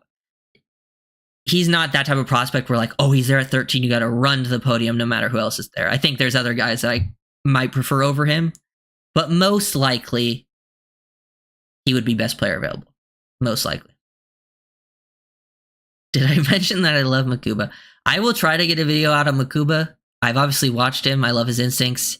It's just, from my experience so far, the only video I've made from the draft that's got copyrighted, and I've tried uploading it twice now, is Gunnar Helm. So the Texas film, not looking good for copyright, so hopefully I can get that out. And it sucks, because Texas has a lot of my favorite players. Gunnar Helm, Jade Barron, Andrew Makuba, Matthew Golden. Golden's one of my favorite receivers in this class. So hopefully. And it's always the wide, like the wide shot view. It's not the back view. The end zone view.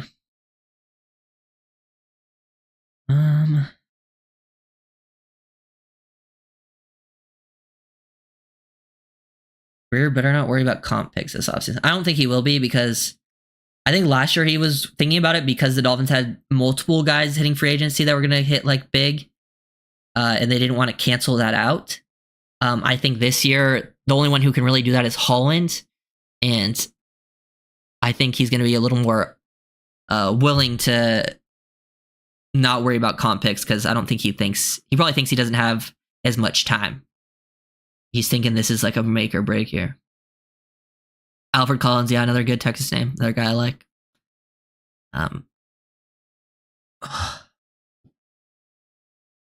Yeah, Zach was one of the best wide player games.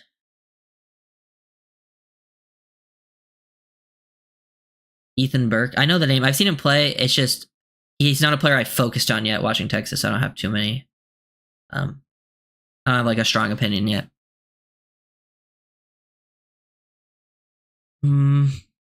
Let's see.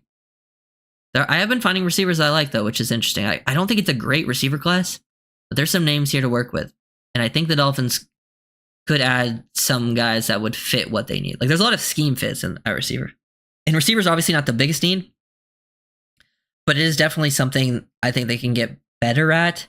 especially if Tyreek gets traded, obviously. And I think regardless if he gets traded, they need to add some size in that room anyways. Mason Graham at 13 would be insane. Yeah. That's one I don't see happening. There's like, I would say Mason Graham, Abdul Carter, Travis Hunter. Those would be the biggest surprises to me falling to 13.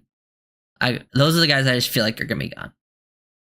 Like the other ones, it wouldn't surprise me. Like, I don't think I don't think Ted McMillan will fall to us, but like that one would surprise me less if he did, just because sometimes teams don't love how that type of big body translates to the next level, but I think he'll be gone. Genty's another player I've rated super highly, but it wouldn't surprise me because he's a running back. Same with Starks, safety. Sometimes those guys fall. What if you don't use Makuba's name in the title? No, it has nothing to do with like the title and stuff. I think there's like, it goes through like a system, and it gets like it knows the clips, like whatever the algorithm is, it knows the clips and stuff. Yeah, I don't know how it works. Hopefully I just don't get striked. I've only gotten claimed, which is just like you make no money from the videos, which is fine. Like I'm just trying to figure out like eventually, like if I can't figure out the Gunnar Helm video, I'm just gonna post it for everyone to see it. Right now it's members only. I'm just trying to like re-upload it, re-edit it, maybe get rid of certain clips that are getting copyrighted. But if it doesn't end up working out, I'm just gonna upload it with, you know, it being claimed and whatever. You think Genty goes top 10? I think in this class he does. I think he could easily, I mean, he's a running back, so he could easily go out of the top 10. But I think when I just think of this class, there's not that many first round grade players. I think people are going to see Genty as like a Bijan Gibbs type player. And I think someone's going to take a shot. At least before the Dolphins pick. Like, yeah, Dallas at 12 is another possible thing. Who's your ideal and realistic first round pick? I'm kind of split on ideal because like I am going to have guys like Starks, Warren, Campbell, Banks. Pretty split probably between those four. I look there, I think. And those I think those four are pretty realistic as well.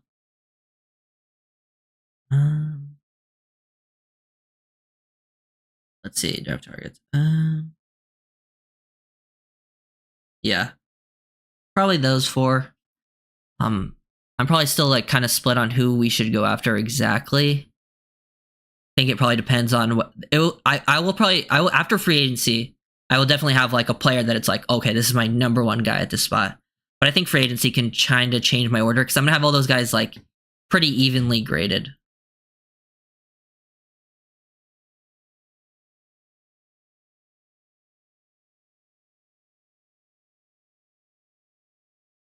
Resize them slightly. Yeah, that's a good shot. I can like really zoom in.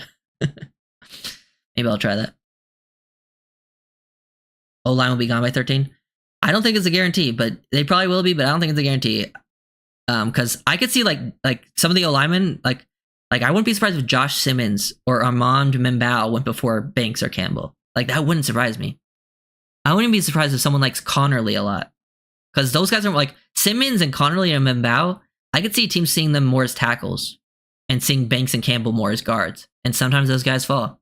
And the Dolphins are obviously looking more for a guard. But yeah, that's why I don't think it's impossible. T-Mac or Genty or Walker? Oof. That's a tough one. I'd probably just go McMillan. Trade Tyreek, if that were the case.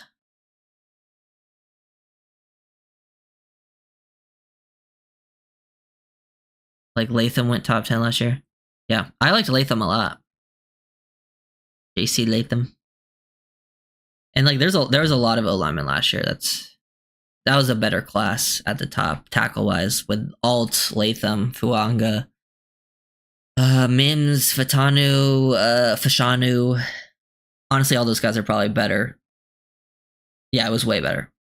And honestly, all those guys, like probably everyone I just named, is probably better than anyone in this class. Or at least some of the bottom guys on that list might be close to to the top of this list, but that's how much better its last year's class was.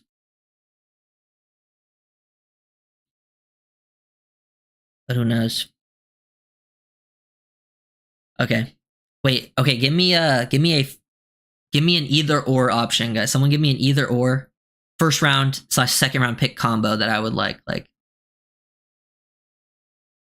give me 2 different combos, and I'll try to pick which one I would prefer. Would you rather trade up for a guy or trade back? I've always been team trade back because I like more picks, and I feel like I can do more with more picks. But yeah. What percentage chance the Pats taking off the tackle? Don't think they pick 4th? I don't think they obviously need O-line help, but like I think at 4 they're reaching. If they're at 4 and either Carter or Hunter fall to them, they should take Carter or Hunter. Honestly, I would even take Graham over every O-lineman in this class too. They better hope QB goes though. At least 2 of the top 3, but I don't know if that will happen either.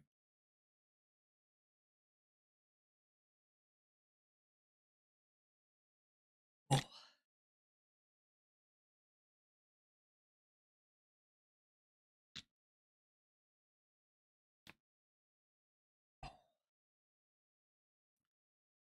Yeah, I think should be interesting. This offseason will be very important. Ooh, Connerly / Helm or Stark / Besh. Ooh. You know, most people might think that's a reach on Besh in the second, but I love Besh so much, I don't think it would be a reach. Honestly, hopefully, I would say, hopefully we figure out O-line in free agency and go Stark / Besh. Even though I like Helm / Connerly, I don't even know if Connerly would start for you year 1. Oh, I mean, like Graham, yeah, like 2 combos. Like, do I prefer this first / second round combo or this first / second round combo? What Dro Quiet just did. Dogs or cats? Dogs. Dogs, easy. Easy. Stark / Booker or Campbell / Harmon? Derek Harmon? Ooh, okay. Ooh. Honestly, I probably would have picked Campbell / Harmon if you put another O-lineman, but I think Booker is a guy that should go first round. And I think getting a like Booker type guard is not that much like I wouldn't be surprised if Booker at guard played just as good as Campbell did at guard. That's where Campbell would play for you. And I like Harmon, but I think I would much prefer having a physical like one tech type of D tackle, and I think Harmon's more of a finesse guy. So I would go Stark / Booker.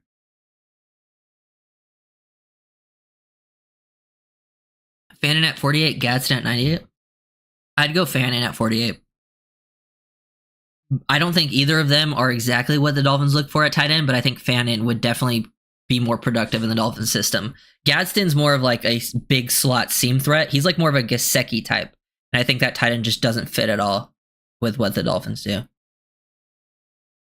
I think Fannin could at least like, he's not the biggest guy, but he at least goes in line when he is asked to block and at least gives it his all. He's a little small, so I think he would struggle a little bit at the NFL level blocking from time to time. And he's not like the ideal in blocker, but he's also just a very good receiver. I think he can do all the stuff you asked Jonnu to do as well, so he could be your future Jonnu replacement while also still having them both play at the same time. Stark / Deion Walker. The defense. Oh wait, Stark / Deion for offense. Warren and Donovan Jackson. Oh, I would go Warren and Donovan Jackson. I think Warren and Donovan Jackson just make you so much more physical on offense. And I think that's very much needed. And I think the reason I'm doing that also is because Deion Walker kind of scares me. I think he has a lot of potential, but just the negatives scare me away from him. Whiskey or beer? I actually don't drink. I'm sorry, I failed my Irish family, but I don't drink.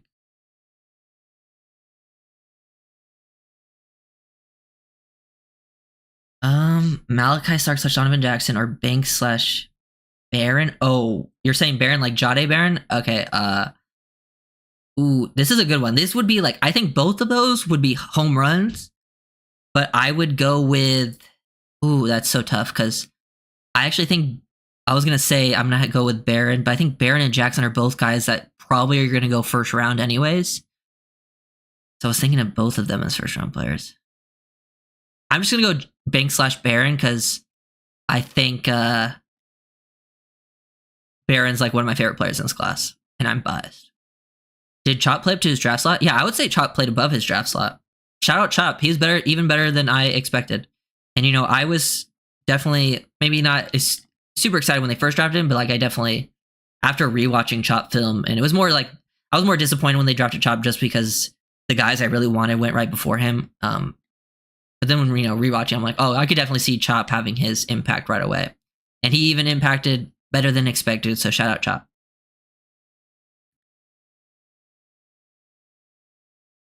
Yeah. I'm probably gonna be higher on Barron than most. I'm probably gonna have a first round grade on Barron. And that's very. And vodka and cats equal dogs. I love both my animals equally. Yeah, I'm a more of a. I was actually not a big animal person growing up, just because someone like some of my aunts and grandmas had like the scariest dogs ever. Like, bro, those things were terrifying. But then once I came around on dogs, we have a dog, and I love that dog more than anything. And then cats, I'm just like, what's an Irishman without a whiskey and a gauze? Yeah, I mean, I think it's just because my family, actually, both my parents, are both sober, but that's because they were alcoholics.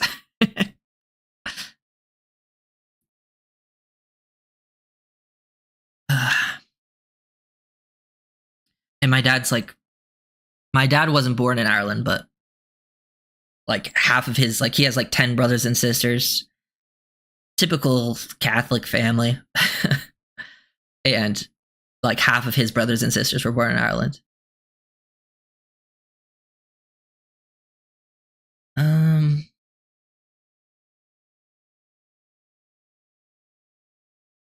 Yeah, it's like, that's why I was like, I think Chop, even though he has things to learn, and I think Chop can still progress as a player. That's a good thing about him, is he can still get better. But Chop had still a clear way to make an impact, as you talked about. His first step, it's such an important trait for defensive ends, and he still showed like, hey, even if I can still work on my pass rush moves, there's ways I can still win these reps because I'm so explosive. That's why I think I, definitely like the Chop pick the more I watched him. And as the year went on, he became a better run defender. He opened up his repertoire. I still think he can get more of a repertoire, like add more moves to his things. He also played with better balance too, because he was ending up on the ground way too often early on in the season. But yeah, a drunk dog or a sober cat? A drunk dog, because I think that's funny. And sober cats, I mean, I'm already dealing with sober cats. Warren and Millam or Starks and Helm? Oh, I like those a lot, but I'm just gonna go Warren and Millam because even though I would love Starks and Helm, I just think the Dolphins need to get as physical as possible. And I think, even though I think Starks and Helm both can be physical, I think Warren and Millam would just make you super physical. Ryder, you're not a big fan of the Paul pick, if I remember correctly? Yeah, that was probably my least favorite pick. And I give credit. He's playing better than I expected. But also, I think this last class was pretty good overall. Obviously, the Chop picks worked out. The Paul pick, he's definitely showing potential and showed a lot of good things. And we're going to probably see him full time next year. I'm imagining Armstead's going to retire, right? So we'll get to see. It's also very early. Like, I don't want to, I never want to rule anyone out. Because I feel like sometimes day 3 players, people be like, because Kamara didn't play, people are going to rule him out as a bust or whatever. But you got to give people 3 years. And sometimes you got to give them 3 years before you consider them a lock to be a stud too. Because sometimes people, they have their sophomore slumps, things like that. So I'm definitely getting interested to see how he plays next year. As I talked about, I think similar to Jackson, the scheme will definitely help him. but I think he'll be fine. I'm not worried about tackle, to be honest.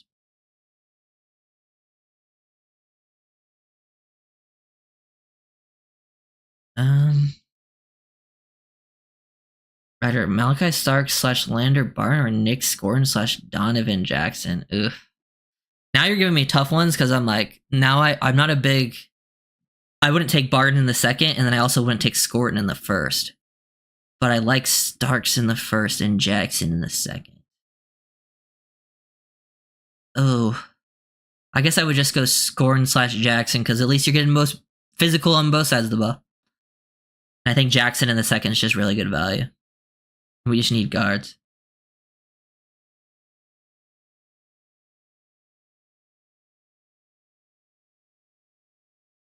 Yeah, definitely right. Well, I think right will be fine once we get some guys that can block. Two and Tyreek or Daniels in a dog.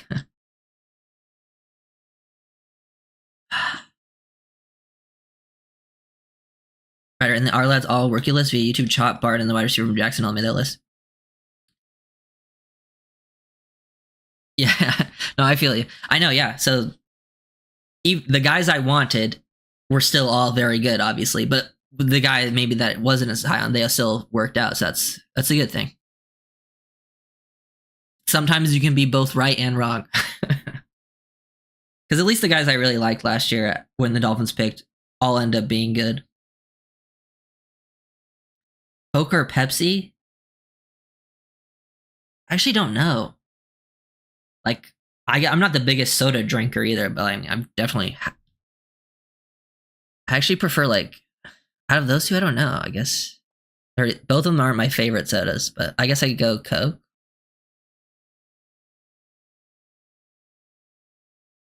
I guess. Sign Will Fries. Yeah, I'm down for that, Liam. I think Fries would be a solid pickup. He looked pretty solid for Indianapolis last year. Actually, let me do something real quick.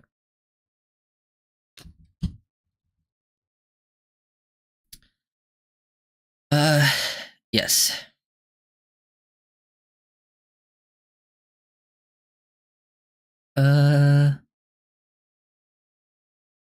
Like here, this is posted by Zach Hicks. I believe he's a Colts guy, but yeah, some Will Fries, cut up run blocking. Definitely a guy who I think was pretty solid for them throughout the year. And Dolphins are looking for a run blocking guy anyways, working some combos. Look at the finish. I don't even care. Like, honestly, as long as you're not the worst pass blocker in the world, I think the Dolphins can survive with you out there at guard. Like, realistically, like, as long as you don't have to play a true pass, like, pass set game, I think the Dolphins O-line will be fine pass blocking. But if they can get some dudes out there, and I think he's one of the better, and I don't think he'll be, like, insanely expensive, but you never know with free agency, man. Sometimes these guys get paid way more than I expect. Because all it takes is one team. All it takes is one desperate team to really raise the price.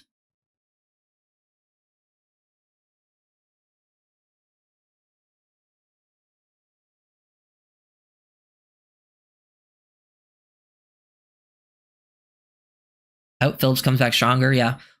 And usually, honestly, I guess the good thing is that at least Phillips got to completely rest 2 years off the Achilles. Like, obviously, he partially tore his knee, I think it was.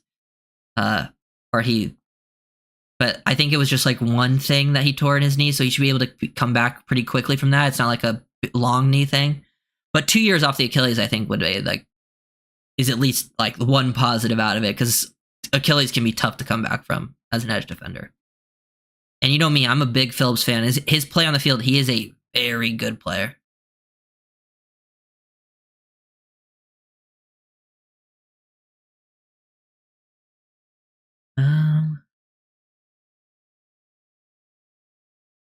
Yeah, I'm not the biggest dart guy.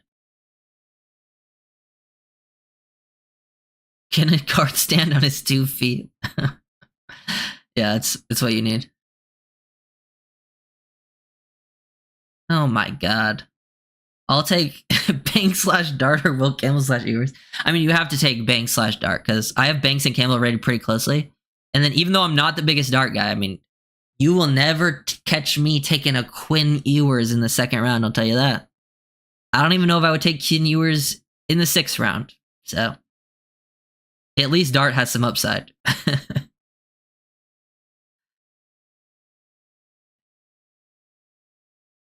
um, yeah, I mean, Dart's fine. I just feel like he's getting a little too much hype from what I'm seeing, you know? And I don't know why. I just feel like there's always just like that name someone catches on to, and then I feel like a lot of fans just like oh yeah, I saw him make this highlight throw that one time. Bro, Keelan Ewers has maybe the worst pocket presence I've ever seen, and I very much value pocket like presence and maneuverability because it's very important. I missed everything. I just wanted to know, was there any Waddle combos? There actually wasn't. I don't think I talked about Waddle at all. I mean, I talked about receivers in general, and I talked about like fitting someone next to Waddle. Flem loves Waddle, and I love that because I'm a big Waddle guy too. I think Waddle is honestly kind of underappreciated. I think last year it was just a scenario thing. But I know like if Waddle had to be the number one guy, I feel that he can do it.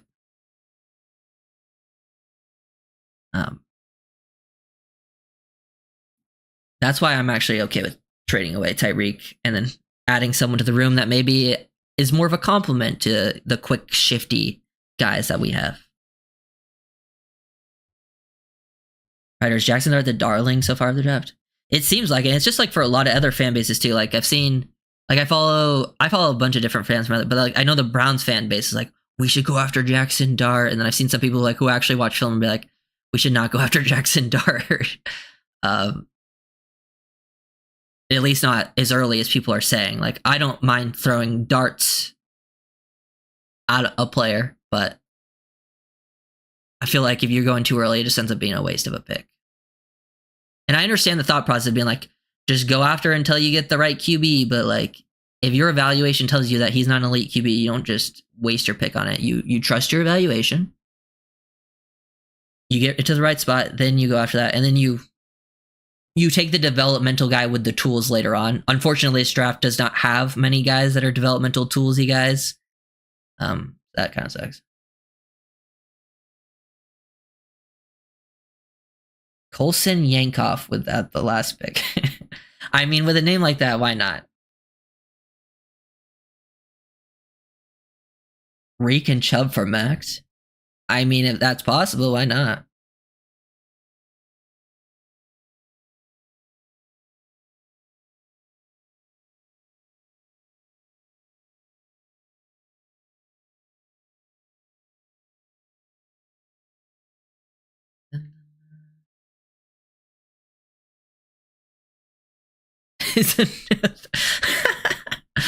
Dart is another Mayo Titans QB. I forgot his name.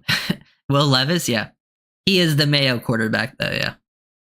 I'm sorry, but like I would never not draft someone. You know how we hear about like GMs asking the dumbest questions to like prospects that we hear every year. Like, what's the weirdest question you guys? It has nothing to do with football, you know? Like, and I don't know why they ask that, but like, to be fair, if a prospect told me he put mayo in his coffee, I might remove him from the board because he might be just insane. I'm like, dude, if you put mayo in your coffee, you got to be the best prospect I've ever seen.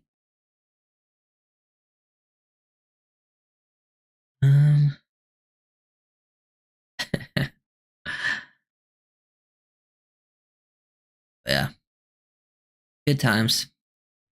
Games today, right? Like, starts in like a little over an hour. Which one's first? Is it? I think it's Rams Eagles. Drew Aller. Yeah, he's next year. I'm gonna there's some. He's definitely a name to know for next year. There's a lot of names to know for the next year's class, but I think all of them have something to improve upon for me to be like, oh yeah, I love that guy. And Aller's one of them. I've talked about. I think Aller has a lot of good traits, but I think his pocket presence is what worries me the most with him. And I would like to see. I think it was smart for him to return to school. Even though if he didn't return to school, he probably would have gone very high in this class just because it's a weak QB class.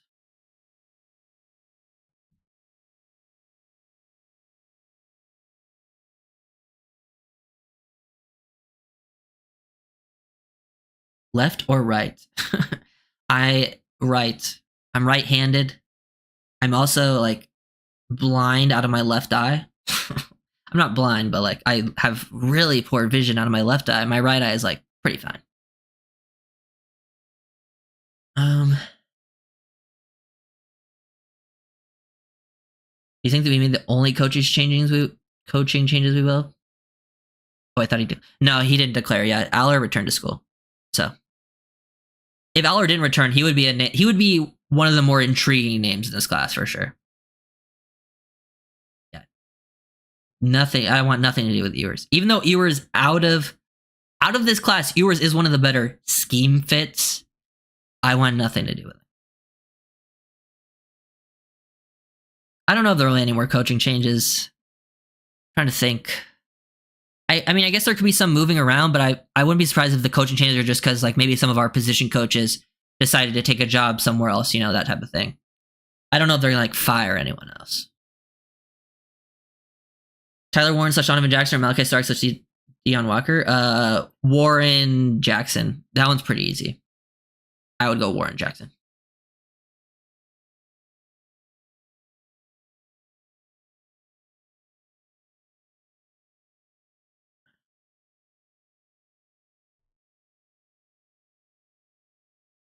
Yeah. Yeah, I have to wear like glasses pretty much. I mean, I can walk around without them, obviously. But like if I need to drive or read or watch something, I need the glasses on. I ain't seeing shit.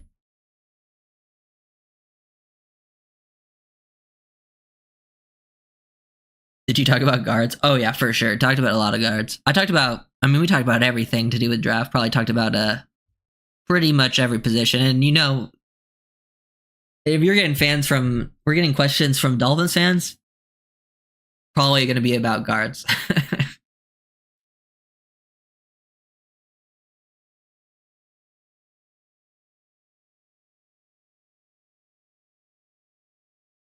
What do you think about that Wisconsin kid going to Miami without even going into the portal?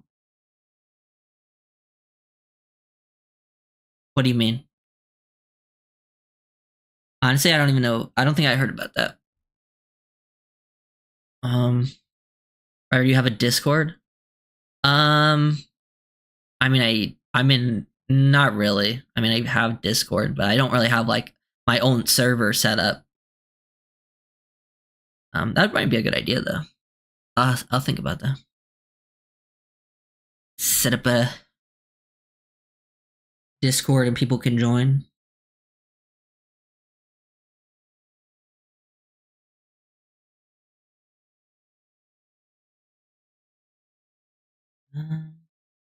I think Armstead is retiring, right? That's where I'm leaning. Yeah, it's just my guess.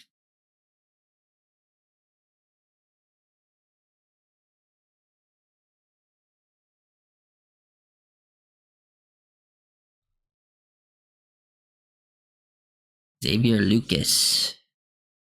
I don't think I've seen that name, or maybe it looks kind of familiar. It's always tough, because sometimes you don't get all the film right away. Oh, he's the Wisconsin guy. Okay. Wisconsin accuses Miami of tampering with Xavier Lewis transfer. That's interesting. Oh, they say that's happened in like the past like day. Leaving school for Miami without entry. How's that even possible? Interesting.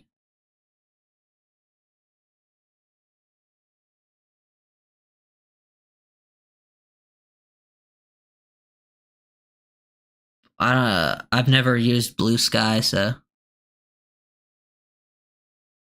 and I can't call it X. I just can't do it. It's always gonna be Twitter in my mind. I feel like X makes it sound like it's like a porn site or something.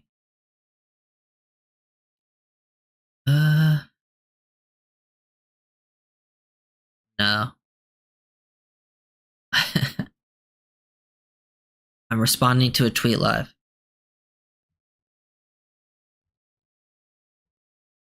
Feed, fumble, snap.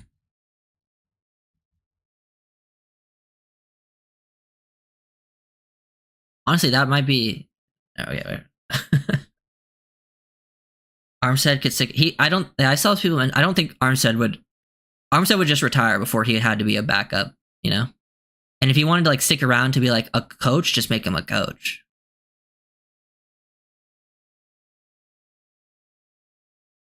Yep, one more time. I'd love some playoff football. I got some bets going too, but yeah, I think the Dolphins like Armstead's a very good player, but I think it's the Dolphins need to get younger overall, anyways. And he's just got the injury stuff. Might as well just roll with the youngins, figure it out.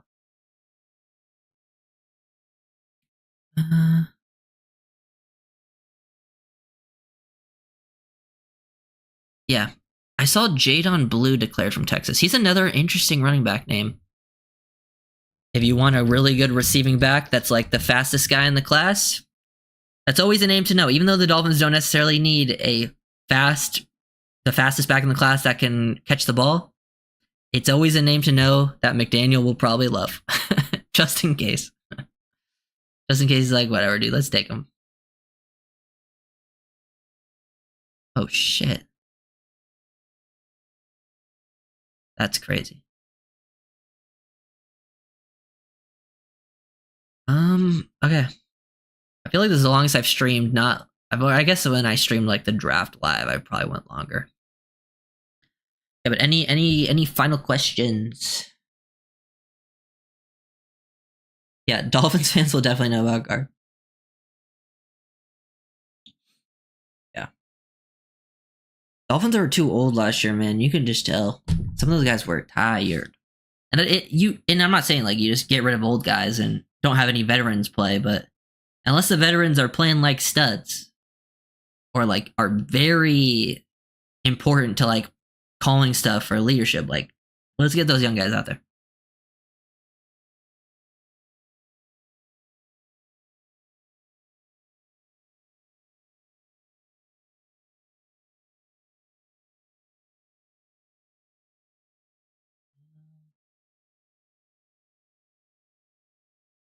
Eagles or Rams?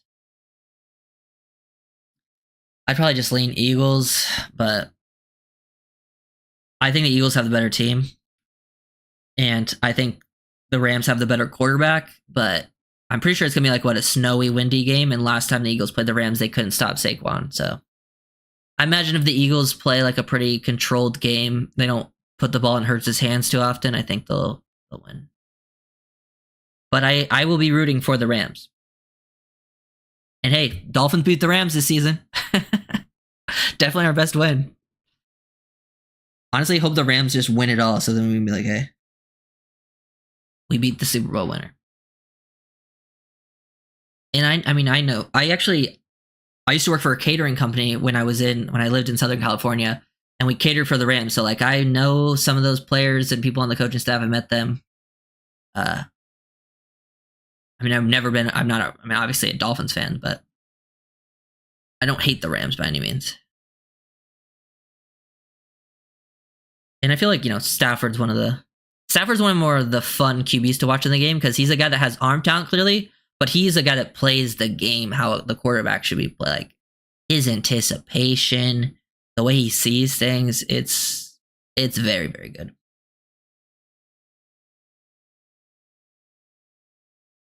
Who will be the vet in the safety room? I mean, we probably got to sign someone. Might just have to be Elijah Campbell as a depth guy. Bring him back. I don't know. We've talked about some of the safeties. Like I know I talked about Jeremy Chin. I'm pretty sure Jeremy Chin had the closing interception last night from Washington. He's a free agent. He would be an intriguing name to sign. That's not like I don't expect to be super expensive.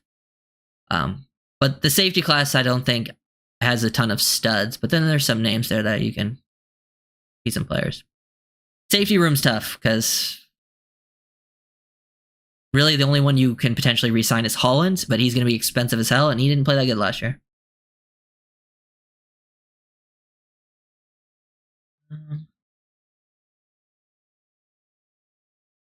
Jeffrey Simmons a possible free agent? I don't know. I don't think so. I'm imagining because he was in the same class as what's his name? as Wilkins, right? Wilkins was a free agent last year. You get Simmons is under contract through 2027. If you're talking about the D tackle, maybe you're talking about someone else. We were talking about safeties. Maybe you're talking about Justin Simmons, if I had to guess.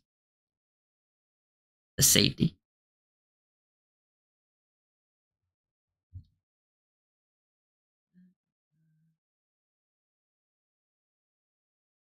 I'm pretty sure he signed a 1-year deal with Atlanta.